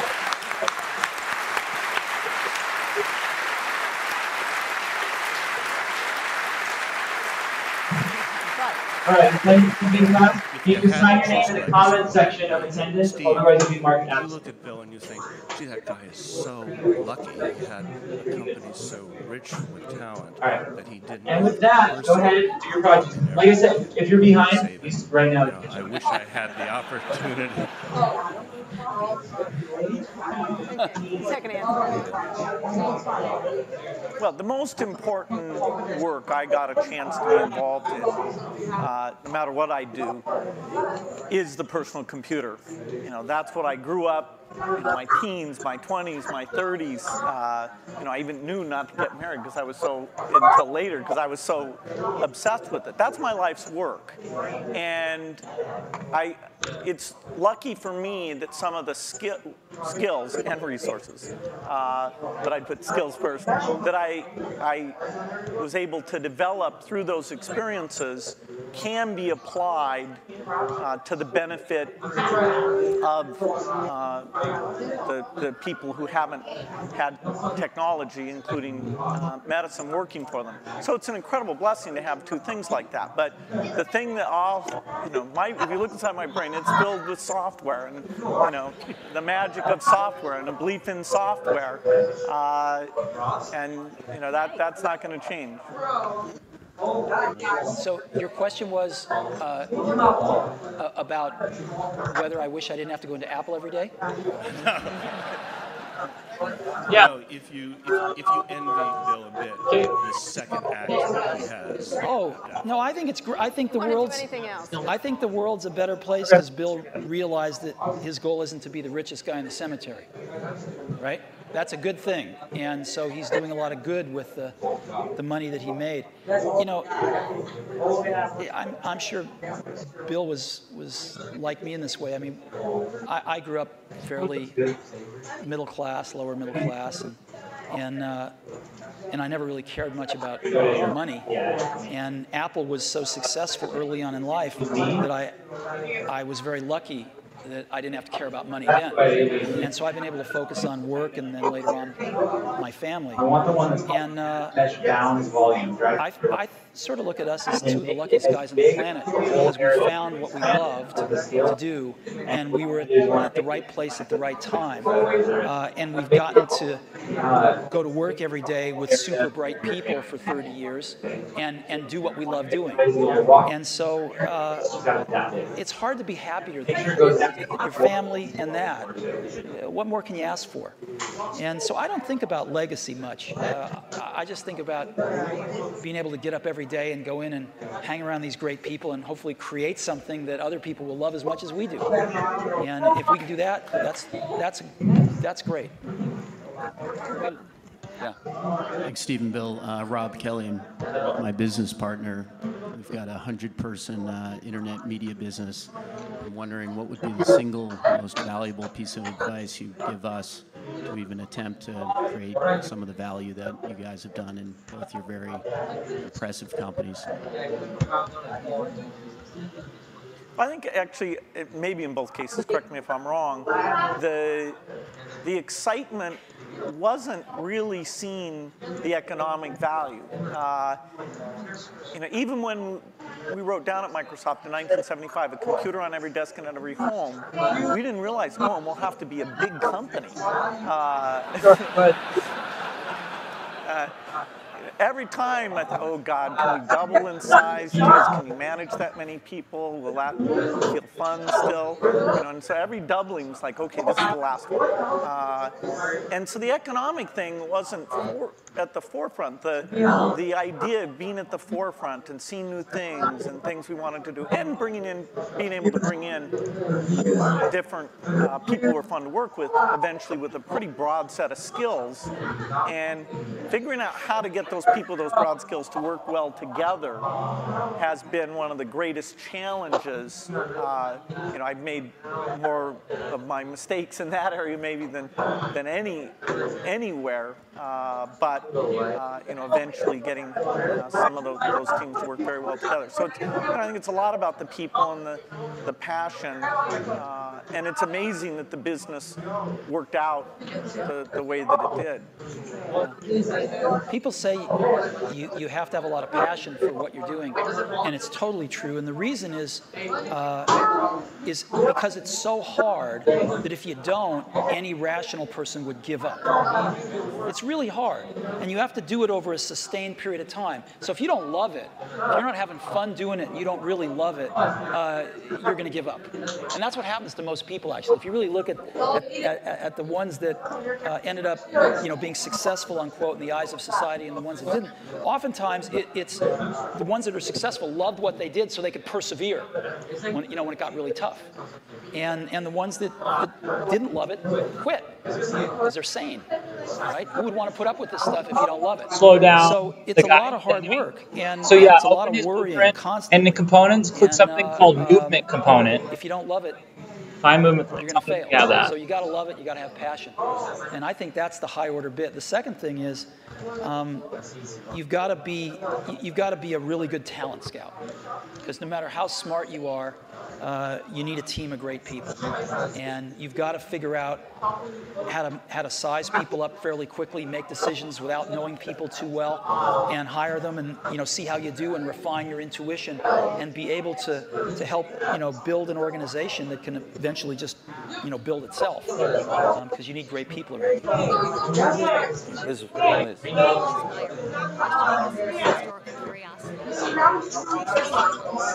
So very different. What did you learn in your own business that you wish you thought of sooner or thought of first?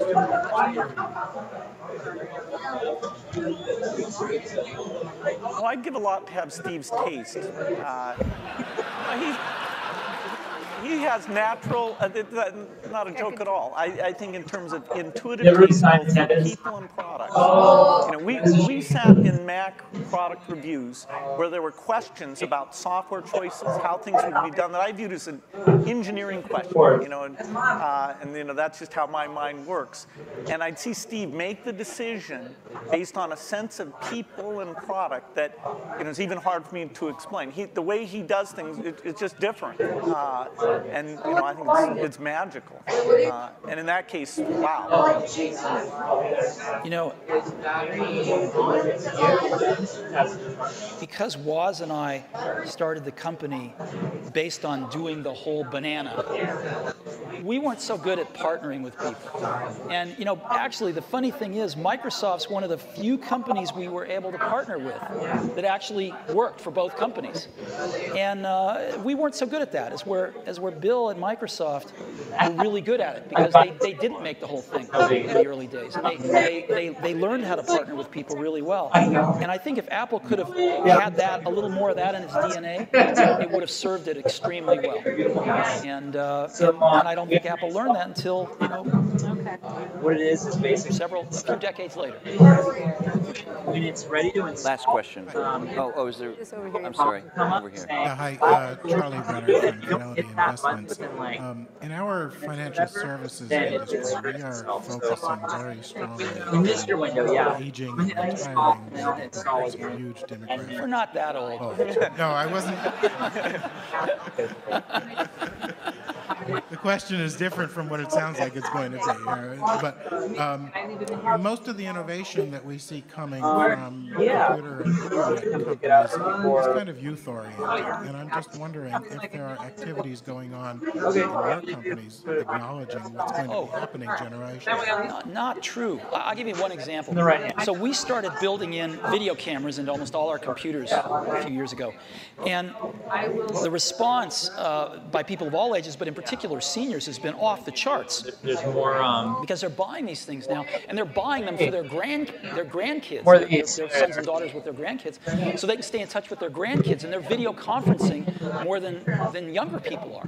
And it's incredible what this has done. So that's just one simple example, but there's like dozens of them that have clicked with seniors that are living independently that want to stay in touch with extended families and do other things like that. Yeah, I think that it's a very good point when you look at the size of the market. And that's partly why it's great that there are all these companies out there who can see, okay, what would you do for seniors? I think natural user interface is particularly applicable here because the keyboard, we're sort of warped in that we grew up using the keyboard, and so it's extremely natural to us. But things like, and that's partly why when we showed the Surface computer, I showed it privately to a bunch of CEOs a couple weeks ago. I was kind of stunned by how blown away they were. But their ease of navigation is just not the same. And when they saw that, the idea that they could organize their photo album, it meant more to them than it did to me. I'll give you another example. We've got a little shy of 200 retail stores now. And one of the things the stores are doing is personal training now. It's called one-to-one. And we are up to now a run rate of 1 million personal training sessions. They last an hour per year. 1 million per year. You only started a little while ago, right? Yeah, we started about a year ago. And we're up to 1 million training sessions a year run rate now. And a lot of those folks, some of them anyway, many of them are seniors. And they're coming in and they're spending an hour learning how to use Office, and they're spending an hour learning how to video conference. They can basically come in as much as they want, and they can schedule these things throughout a year, and they pay $99, I think, a year for it. And it's been great. Last question. Now the last question over there. We all share a common science fiction experience of the metaverse or the Matrix, where we all could communicate without being in the same place. And by the way, thank you both for providing us the best platform so far to go to chat rooms or to all go to a MySpace. It's a far cry from these advanced things that we see on Star Trek or the holodeck. What kinds of things can you imagine that are partway there that could be much better than the three-window iChat that we might see in the next 5 or 10 years? Well, I don't think Steve's going to announce his transporter. I want Star Trek. Just give me Star Trek. No, I think short of the transporter, most things you see in science fiction are, in the next decade, the kinds of things you'll see. The virtual presence, the virtual world that both represents what's going on in the real world and represents whatever people are interested in. This movement in space is a way of interacting with the machine. I think the deep investments that have been made at the research level will pay off with these things in the next 10 years. I don't know. And that's what makes it exciting to go into work every day. Because there's, as we talked about earlier, this is an extraordinarily exciting time in the industry. And lots of new stuff happening. So, I can't even begin to think of what it's going to be like 10 years from now. Thank you so much. Thank you so much. Thank you so much. It's great. It's really good.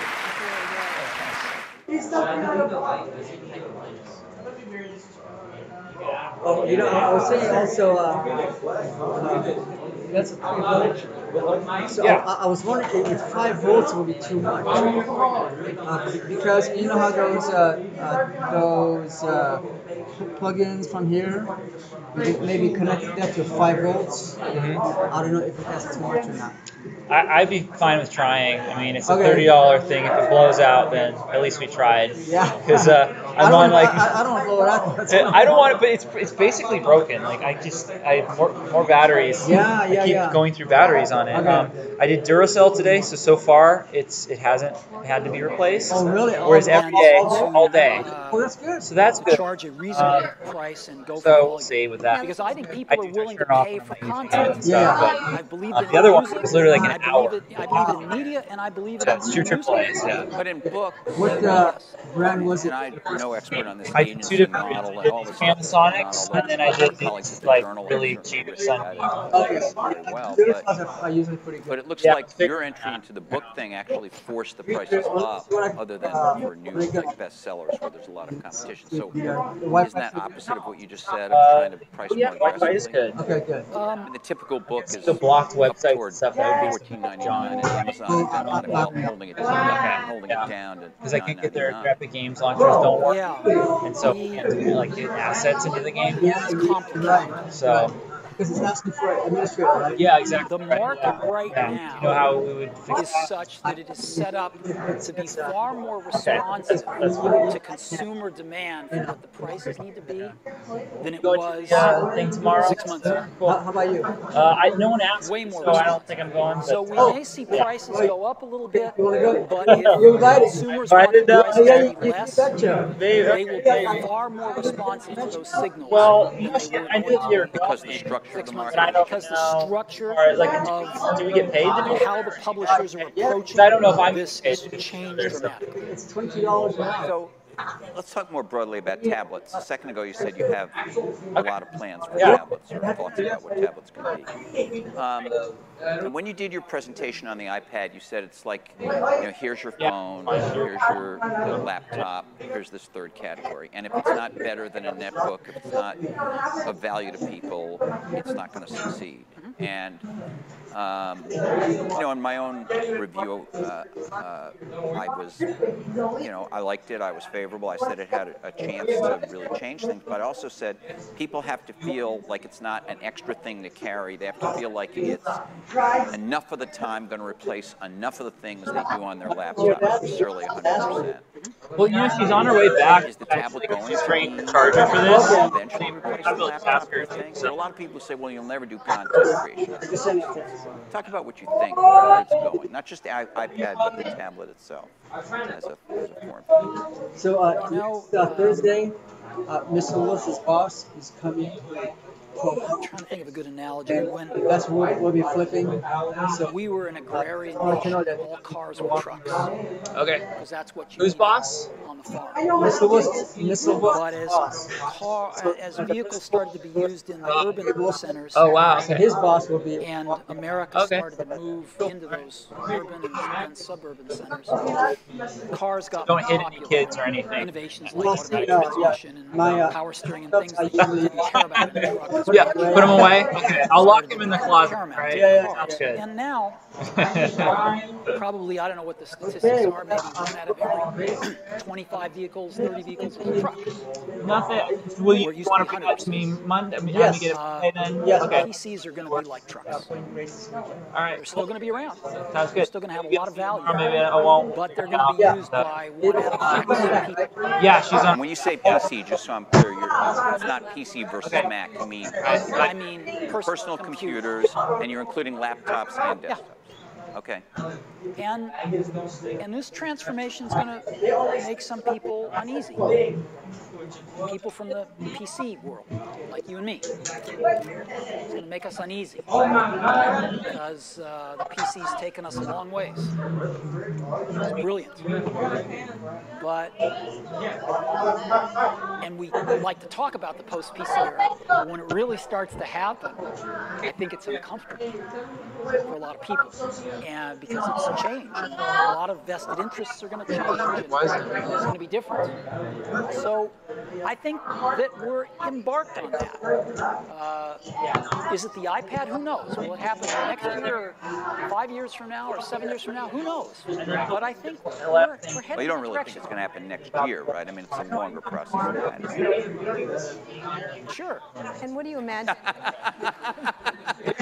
when you talk about adding power transmission, windshield wiper, like intermittent wipers, are there some things you're seeing now that you think will change from right now where the iPad started? Do you see anything emerging as important?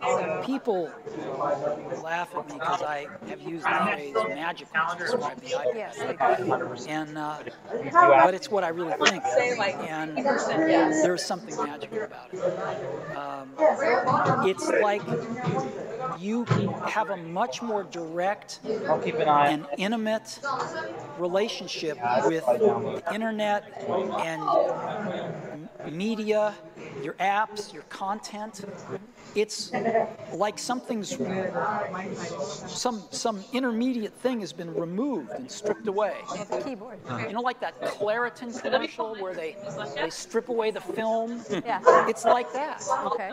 And it's, is it the direct action?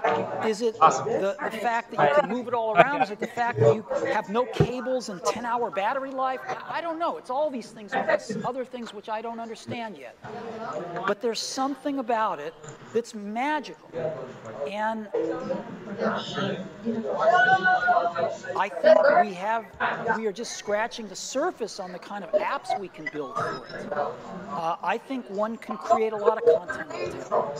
Can we talk about that for a second? Sure. What do you, now you shipped it, coincidentally, or the day you shipped it, you also announced iWork redone for touch, $10 a piece. Those are content creation, at least editing, that you can create from scratch there. There are a few other companies I noticed today. I got a press release that one of the documents ago, which has been around a long time on phones, is now on the iPad, and it can do, or it's about to be out on the iPad, and it can do Word docs, Excel, PowerPoint, whatever. But there are a lot of people who don't believe that this class of devices, and because of the typing and all that, is right for content creation. You obviously seem to disagree, and I'd just love for you to talk about that a little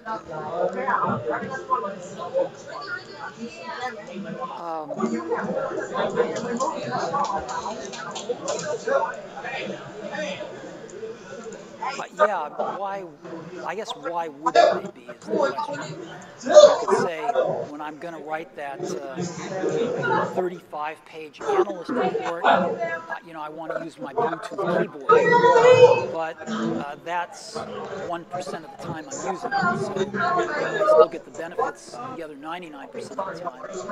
If you would say, well, the software is not powerful enough, that's just a matter of time. So it can't be that the software is not powerful enough because that can get fixed over time. So I think your vision would have to be fairly short to say that these things can't, over time, grow into tools that can do many things. Such as, give us an example of what you would imagine would be something. Well, obviously the productivity stuff, but you know, things like editing video, things like graphic arts, things like music. You can imagine all of these content creation things on such devices. Does some of that depend on powerful processors and so forth? Sure. Yeah. Or time takes care of lots of this stuff. Do you imagine it being more flexible? Do you see yourself putting out an iPad that is not a hard glass surface? We don't have the technology to do that. Yeah. That's not on the horizon. Anytime. Well, horizon. Yeah. So he's like flying. Right.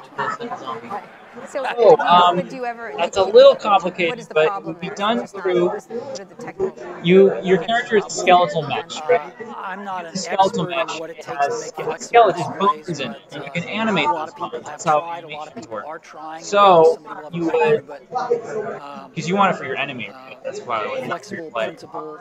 So probably let's take a look.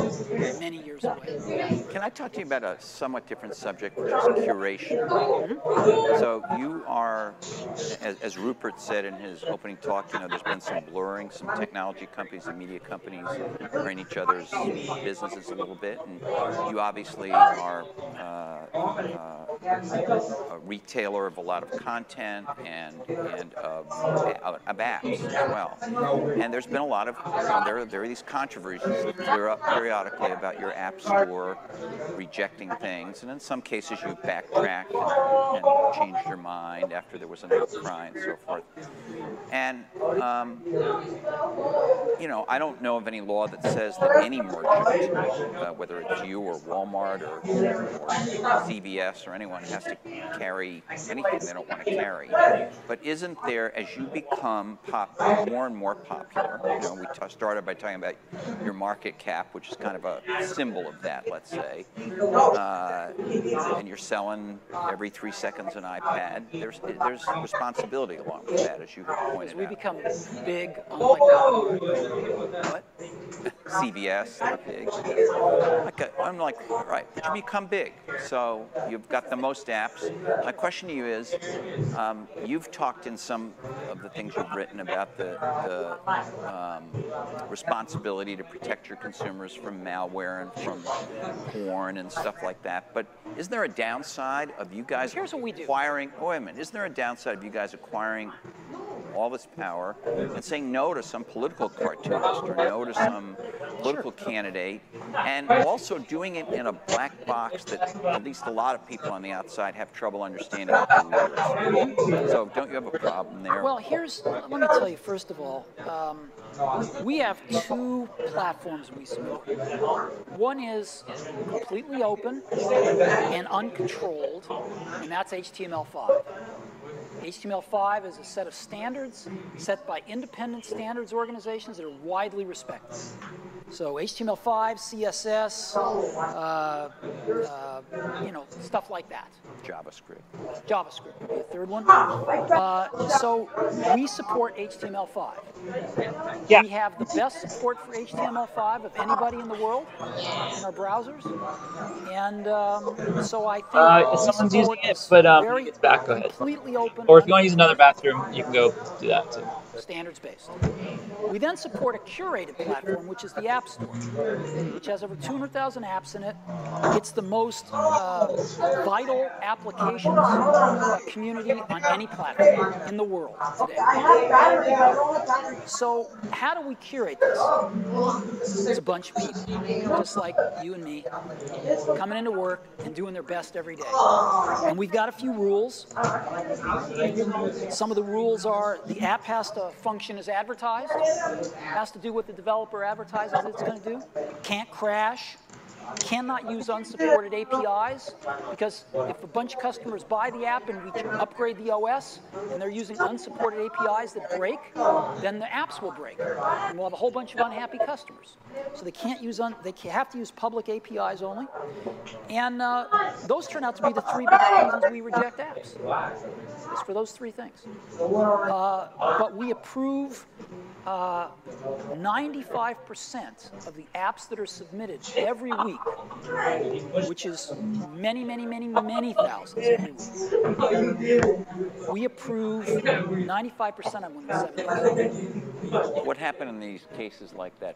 Well, political candidate. So here's what happens. Was mad. And we had a rule that said you can't defame other people. That's in your terms of service. Yeah, you can't defame. You can't defame people. Determined by your app, the people that work at Apple. Correct.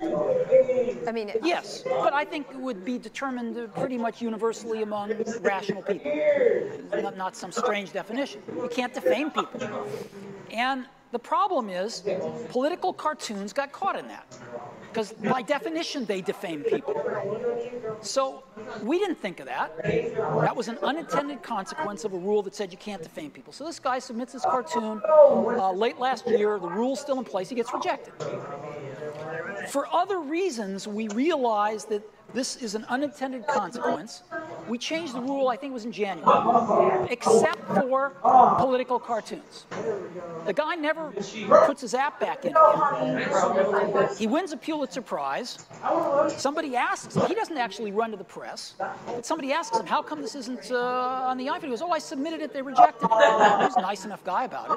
And then these flurry of stories get written several months after we changed the rule because we found out about an unintended consequence. So we are guilty as charged of making mistakes, because nobody's ever done this before.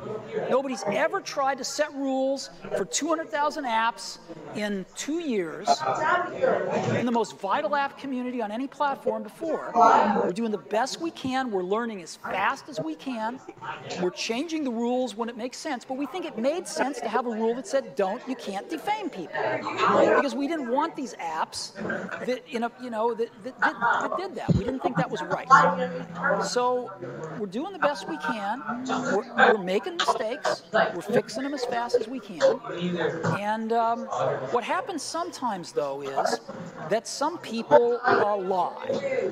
Some people use unpublished APIs and their apps get rejected.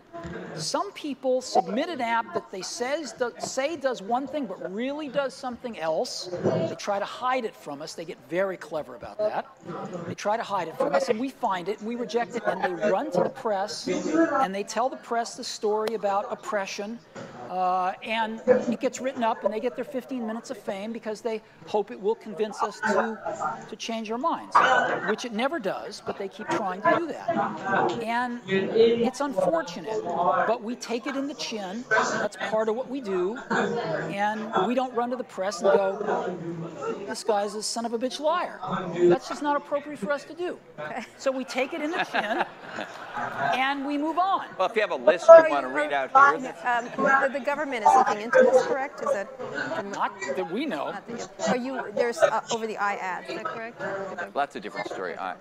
We'll talk about that. So in terms of publishing these rules more clearly, is there something that you all could do that is much more? Yeah, because it doesn't. I mean, I talk to developers all the time, who come and want me to write about their product, and they all want to be on your platform, but they sometimes express to me that they're confused or they can't exactly 95% of the apps that are submitted get approved within 7 days. So you don't think there's any need to improve your transparency or expertise? I absolutely think we could do better. I just want to remind you, 95% of the 10 to 20,000 apps that get submitted every week get approved within 7 days. Okay, there's lots we want to talk about.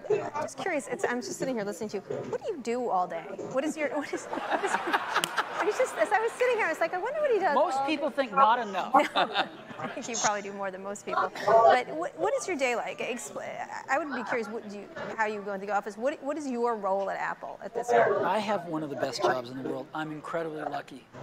And I thank all of our customers and employees for letting me do what I do. I get to come into work every morning and Speed, by the way. I do speed, and I get to hang around some of the most wonderful, brightest, committed people I've ever met.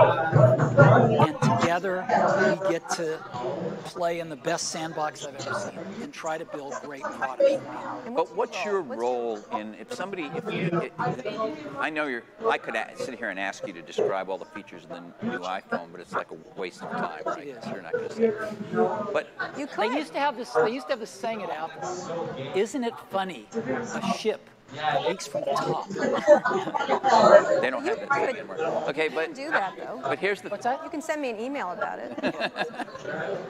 But just use that as an example. So you have a new iPhone, we presume, that's coming out very shortly, or you're going to announce it very shortly. There's going to be another iPad at some point. There's new Macs at various points in time. What is your personal role in these things? People have different stories about it, that you, ranging all the way from you design it personally to you kind of, to reuse this word, you curate the suggestions of the people that work under you. I mean, give us a sense of that without breaking any of your rules about, product secrecy. What do you do?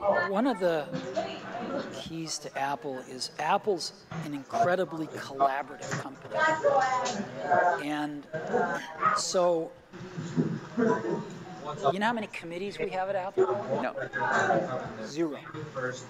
We have no committees. No committees. We are organized like a startup. One person's in charge of iPhone OS software. One person's in charge of Mac hardware. One person's in charge of iPhone hardware engineering.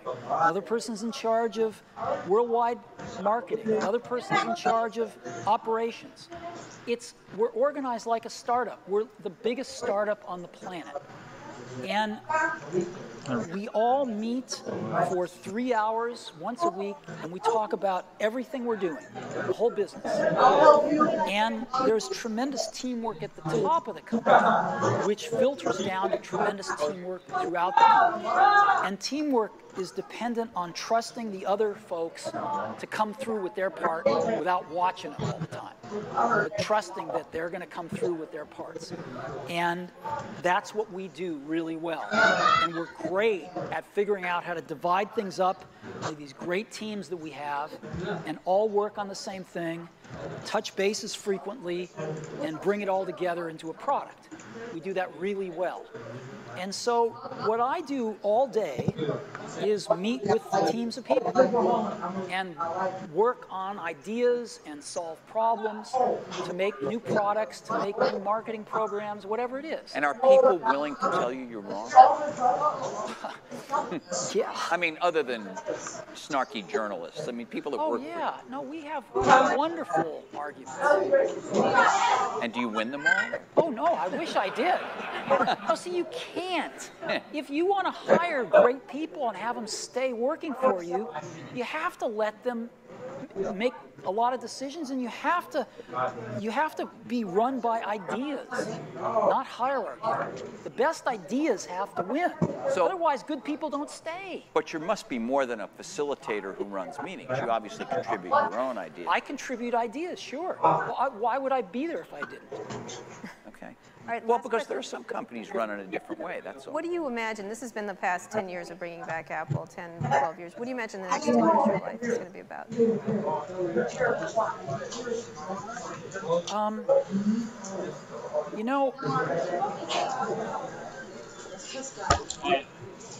Not as fast as we'd like. We're at 47%. This is probably a bad example, No. but I'm going to use Maybe it. a bad thing. Like I said, I got that. I've got When this whole thing was Gizmodo, and it's a weird Windows thing. I got a lot of advice Yeah, from people exactly. that said, you've got to just let it slide. You can't, you shouldn't go after a journalist because they bought stolen property and they tried to extort you.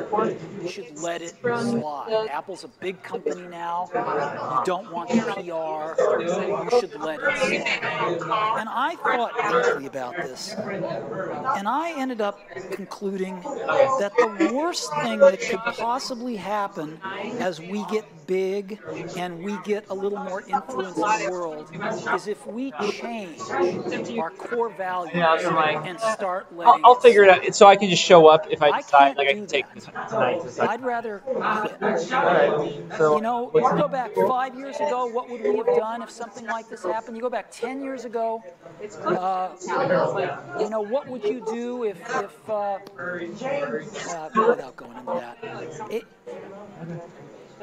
We have the same values now as we had then. We're maybe a little more experienced, certainly more beat up, but the core values are the same. And we come into work wanting to do the same thing today as we did 5 or 10 years ago. Okay, yeah, I'll stay too. I know there's nothing that makes my day more than getting an email from some random person in the universe who just bought an iPad over in the UK and tells me the story about how it's the coolest product they've ever brought home, you know, in their lives. Maybe we'll increase it. That's what keeps me going. And it's what kept me going 5 years ago. It's what kept me going 10 years ago when the doors were almost closed. And it's what will keep me going 5 years from now, whatever happens. So I don't see why you have to change if you get big. Well, but it isn't about you changing, but are you going to be in different businesses? I mean, as you pointed out yourself, 2 years ago you weren't in your own business. Who knows? You do. No, we don't know. You know, come on, Steve. You don't have any thoughts about whether there are other, like you're going to become.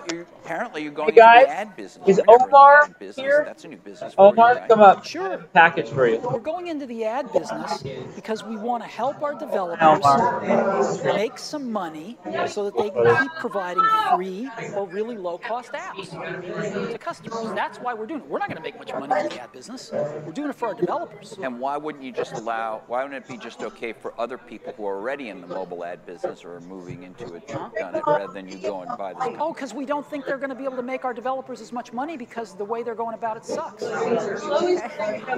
You know, you get a mobile ad. He is not letting it slide here. You get a mobile ad and you touch the banner. See, here's what, let me start at the beginning. Go ahead.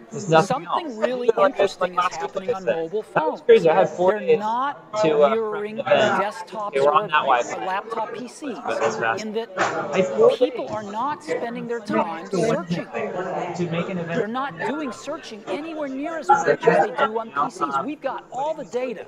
We know this. They're spending their time in apps. So for whatever reason, if people want to find out that restaurant to go to, they're not going to their search engine typing in Japanese in Palo Alto. They're going to Yelp or whatever other app they want to go to find out if their airplane's on time or this or that. And I don't know why it's different than on PCs. I think I do, but I'm not sure. I think it's because there never was one place with 200,000 apps where a ton of them were free and the rest of them were really inexpensive for PCs. We know what it's like. I think this app thing's an entirely new phenomenon in my lifetime, in your lifetime. So I think people are using apps. Well, we know they are using apps way more than they're using search. So if you want to make developers money, you put ads in apps. The ads in apps now He's been super supportive are banners, and you touch them, and what is the first thing they do? Take you to a web page. Yeah, they rip you out of your app, send you to the browser, and all of a sudden, if you're not interested in that ad, you've got to figure out your way back to your app. And even if you can do that, you've got to figure out in some cases how to get back to the exact place in the, if you're playing a game, you're probably not going to make it back to the right place. So wouldn't it be great if mobile ads didn't take you out of the app, rather took over the screen, gave you this great experience of an interactive ad, but also combining the emotion of television with video. And anytime you wanted, you could hit a little button, it takes you right back to where you left off, right where you left off in your app. People would explore those. And you don't have faith that anyone else can do it. Sure, but nobody else is doing it. And so we could build it into the OS so the apps don't have to do it. Hey, you too. We can make it so that an app developer can add these interactive ads in their apps with 30 minutes worth of work. Later. Versus working with every advertiser to do some custom thing in their app, which is crazy. And because we own the OS, so we can put it right in the bowels of the system. Could somebody else figure out a way to do that? Maybe they could, but they weren't, so we did. Okay, I think we need to wrap this up, but one theme that we want to ask everybody here, and one speaker at great length, is privacy. There seems to be this... Sorry, Mark. Sorry, I don't know if Mark's here, but... hey, Mark. So, like me, I'm just gonna... there seems to be, to have been a spate of mistakes or, you know, false starts or things that have to do with privacy where companies have had to retreat, whether it's things with Facebook, things with Google Buzz, there was or Google's Wi-Fi collection recently. Yeah, that Wi-Fi collection, that inadvertent, yeah. Go for it. Talk to me about Skip that. around to what you like, sometimes it'll be like, you know, privacy looked at differently in Silicon Valley than in the rest of America? No, Silicon Valley's not monolithic. So, we've always had a very different view of privacy than some of our colleagues in the Valley. We take privacy extremely seriously. Yeah, and I'm getting As better. an example, the first we Monday, worry my audio was a lot weird, and so then it got about better. location in phones. And we worry that some, this is like, you know, 14-year-old is going to get stalked and something terrible is going to happen because of our phone. You see something called landscape material. Landscape material. Okay. And it'll say none because we haven't set one for a landscape. That's why it's all gray and checkerboard looking. We need to tell it what material to use. So click the drop down that says none. And you'll see you have all these different materials you can use. Well, it chose me, so. Yeah. So choose a material that you like. I know grass looks really good. So people are asking me where, so I'm going to say it again and only one more time. So go ahead and listen.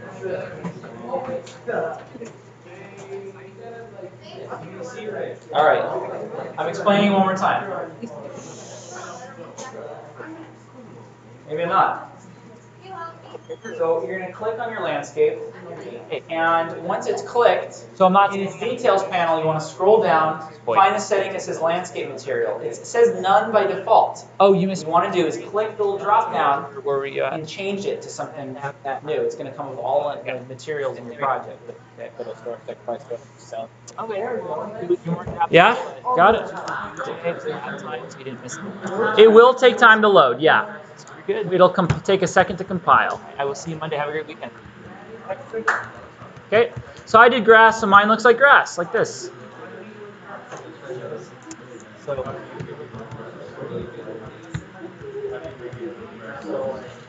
Ryan.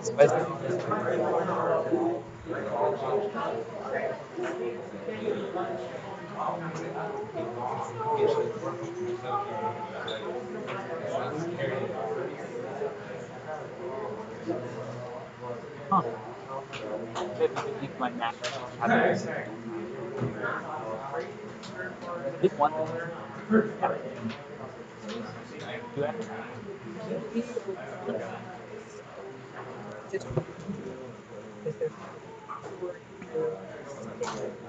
Okay. Testing. Now, if you want to start making hills and making it more interesting, we're going to go back to the original landscape tool, aka the mountain right here. So click that mountain icon on the left. And once you've clicked that mountain icon on the left, your mouse in the viewport looks like this circle here. Yeah? And this circle you can click and drag, and as you're holding down the mouse, it's going to make hills and mountains like so. See that? Now, the best method to do this isn't to click and hold, because you do something ugly like this. So if you get that and you don't like it, hit Command Z and you'll undo. The best way is to just tap, just to click a little bit in the same general area, and that way you can slowly build it up. So go ahead and make a mountain. It's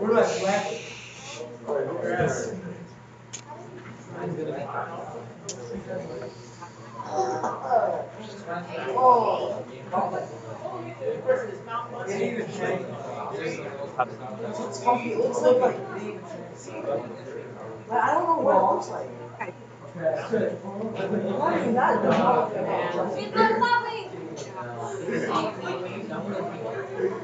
Tell me if this looks like a mountain.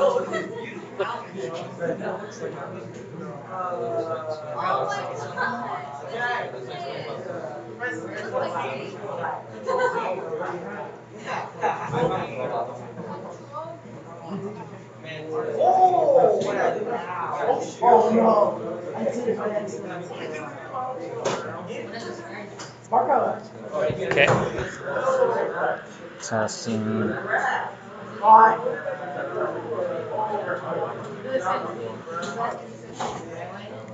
It said mine got you. Okay, I should probably come in.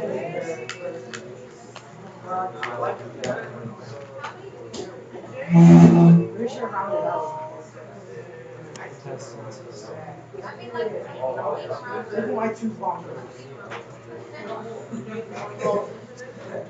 Wow! I got stuff.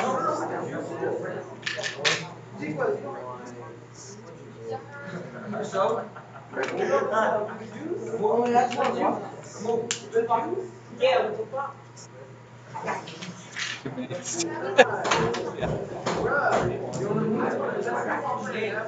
All right, to make the hill go lower, you would hold shift and click. Okay? Hold shift and click and it'll go down. Click goes up, shift click goes down.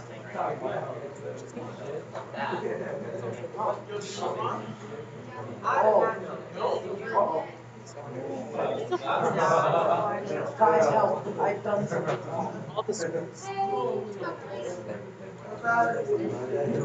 I like this whole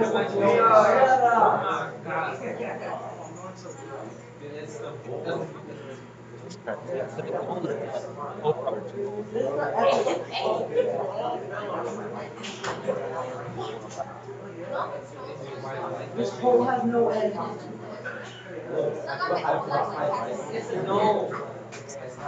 No, you can't see the end. How do you put grass on this big? Okay, this is the long time. Okay, I should have this here. Right? Please.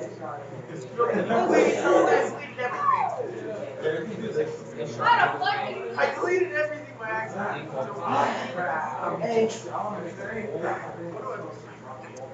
What'd you do? It's not loading. The still arm.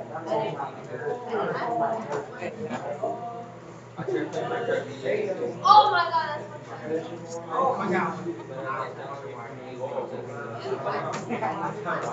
I thought so. I left in LA and Randy called and she was like, tell me about it so I can read. And I was like, I didn't know. So I was like, I guess if someone walks developers. I was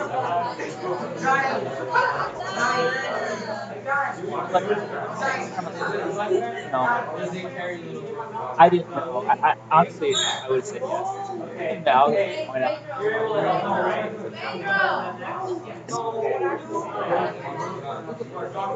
Oh, really?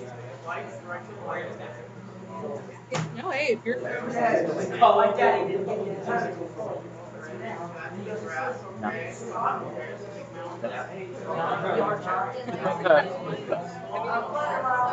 Yeah. Yeah, no. Yeah, tell them.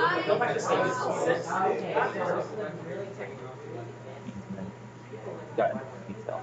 Lack of communication.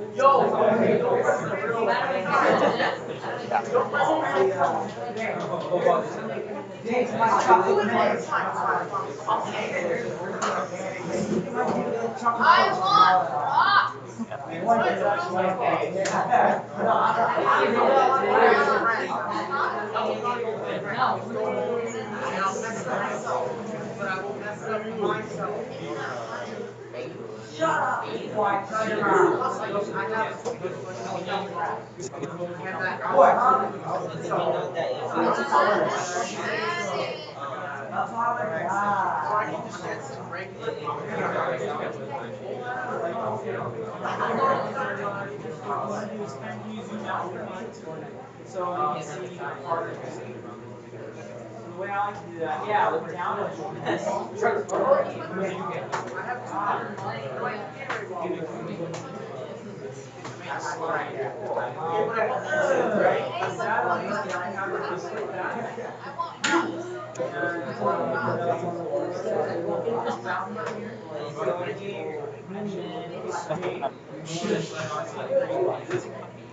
Dave.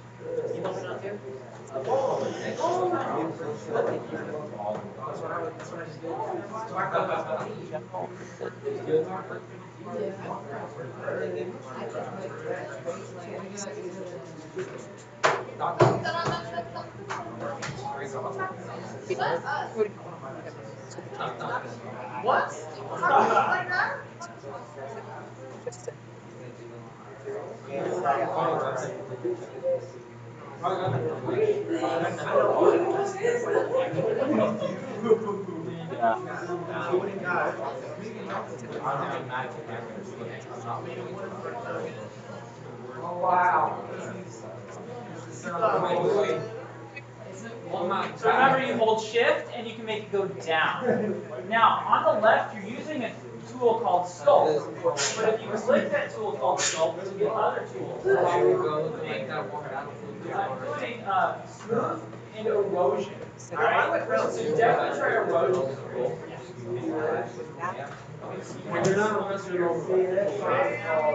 So definitely try erosion. What those tools do, by the way, is they simulate real life geology. So they make your mountains look realistic. Hydroerosion is so realistic is that it simulates procedurally the effect of rainfall and water and rivers over a land mass over hundreds of thousands of years. That How did you do that again? calculate the later.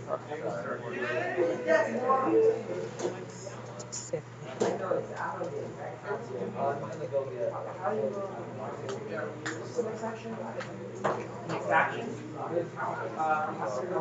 Oh yeah, you guys are wild. Yes. So you can do sculpt, but you can sculpt here and do like erosion. Use erosion and drag that. Right. I'll start packing up, but sure.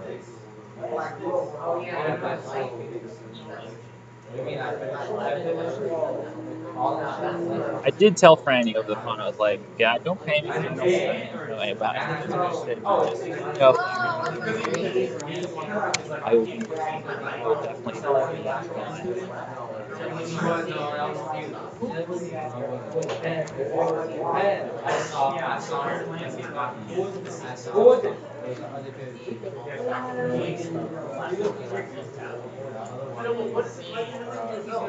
Yeah.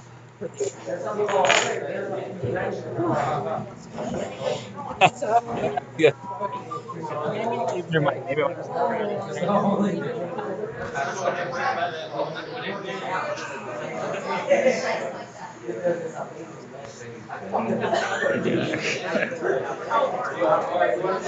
I honestly, thank you to all the sponsors that brought me here. I appreciate that. And yeah, as long as I'm like, I left, yesterday I didn't stay around for prep or whatever. Or, yeah, for Thursday. With PLC. Yeah, I left early. It's like Mike said that he was fine with that as long as I get my stuff in or whatever.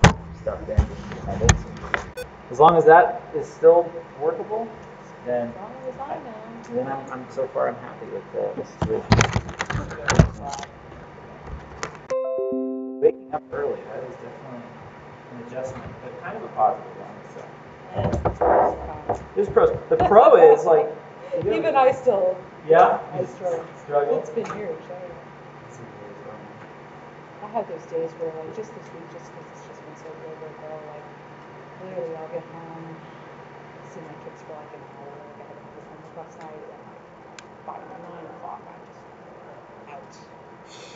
And my husband, he's like, you know what? We're watching Jack Ryan on Amazon, and he was like, can I please just watch the next episode? Because you keep falling asleep at night. And I'm like, no, you can't, because then I won't know what You'll happened. be out of sync, man. Yeah. And whenever that happens, I end up not watching the rest of the show. I told him, like, I will stay awake tonight. You can watch Jack Ryan. So, is there something I need to watch for and click? Or? Yeah, I mean, I was gonna stay for a couple minutes. Yeah. Oh. Well, especially if I'm not there tomorrow, I want to make sure, let's make sure it runs. What I'll do too, like, I'll have the kids at home. I'll have that.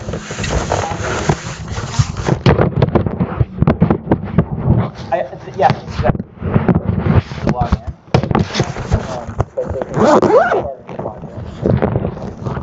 They won't be able to.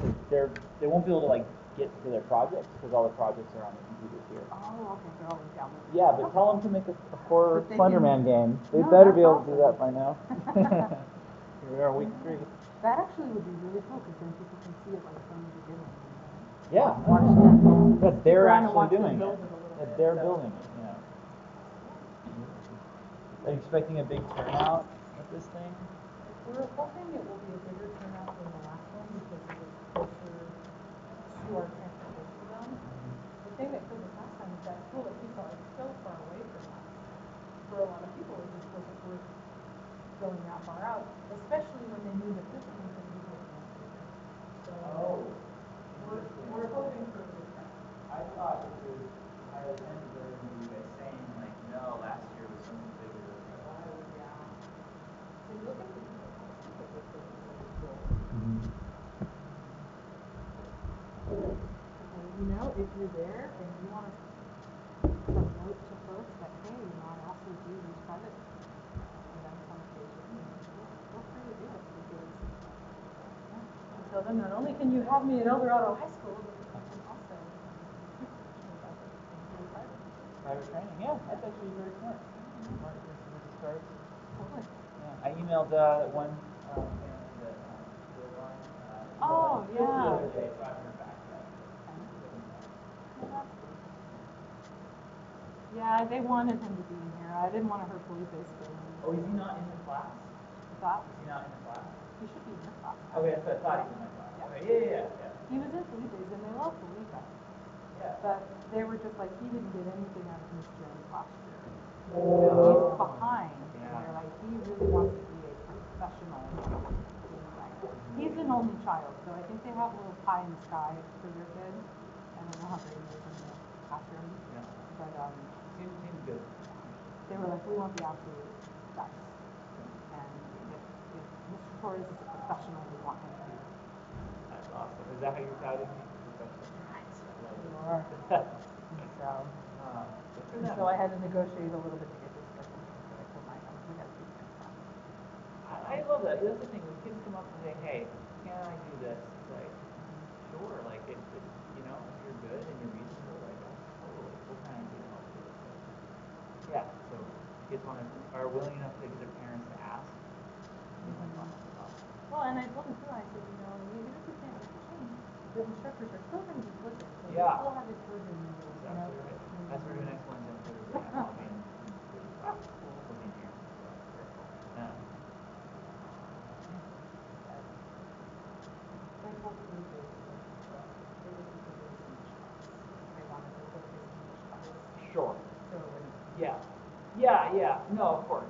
And I'm aware of like, yeah, training sensitive to that. You know, the thing my thing I say, when people are like, we're actually learning something, like, well, Philippe is a genius at hardware. I don't know anything about hardware. I know the software. I'm gonna be a really great game developer, you can be great at it. Right. So flipping, that's my selling point. So by flipping, you're getting the whole experience. I appreciate the way you're talking about that. Yeah. I was the one who really pushed to rotate for you guys. Yeah. So I'm glad that avoids a weird situation where you get a bunch of baby students with bears. Happy students here.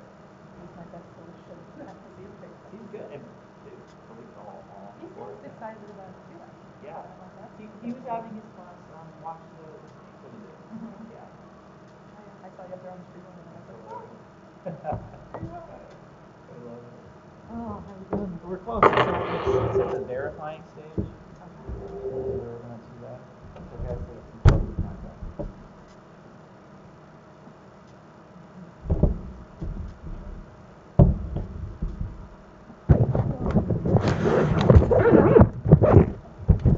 And yeah, it's funny. It's like I leave here and then I go right to work on something else. Put in like a 20-hour day. It really is.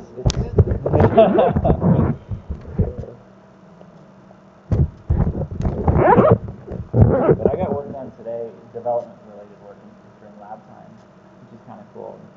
Just streaming that, people seem to do that well. Yeah, you're good? You're unusual? Yeah, I was like, oh, you're into things, yay! That first 10 weeks was rough. Dude, I could tell when the classes you came in for today were my last 3 classes. They're the worst. And they're behind, the first 3 classes are awesome. The last 3, I got some problem students. The problem students are at least following along for the most part. I think I have 2 students who I just discovered haven't been following along the entire time. I don't know what to do about that. But they're not being disruptive, so it's kind of like. At the same time, yeah. What period is it? Those are periods 5, 6, and 7. If you can write down the names of those kids and email them to me, I'll call them down and I'll talk entirely. Yeah. If you want, just say, hey, you know, Mr. Fuller is here, he's doing that, he's helping the class, but at the same time, I'm not doing anything. Okay. Yeah. And especially if they were on that list too, I think it would be helpful. Yeah. All right. Yeah. No, okay. Good. I'm happy to do that. I would be here for the whole day. Oh, that's great. And then half a day Wednesday. Gone all day Thursday. And then Friday I'm gone all day because that's the day I'm taking kids to the review class. Next week's going to be another Kathy week. Another Kathy week. That's the term. Kathy. What? Do you guys take a bus to each class? We're flying. Yeah. Whoa. I told them, I'm like, there's no way I can be on a bus with this kid for. It's like it's 10 hours drive. And like we're going to the University of Utah to see the department. But I was like, if we do the bus, we either have to do a bus overnight, which is not good, or we have to get a hotel and do an overnight. That's a whole thing. Yeah, and I'm like, then we have to double the cost because kids are going to pay because we'll also have to pay for the food and the budget. I'm like, if we just do plane tickets and then fly, it's just a whole lot more convenient for everybody. Yeah. So I have 5 kids that are going. So it's just me. I don't even about that. There would have been more kids. You parent chaperone. No, it's me. How many kids? Okay. So that's okay. They're good kids. I know who they are. It's funny to continue really drive. Well, the kids, they paid for it. We'll honor it for them. It was expensive. It was like $200. So for our kids, I did see something come up scaring me at launch.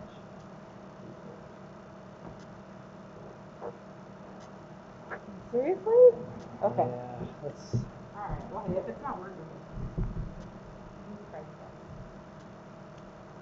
Yeah, I'll leave it for you or whatever if you want to do it that way. I'm going to hit install. I'm going to install an earlier version just with the hopes that maybe it's just, if we didn't uninstall it or something. So I'm just going to do that. Install. And if push comes to shove, we still have my YouTube video. So it basically shows the same thing.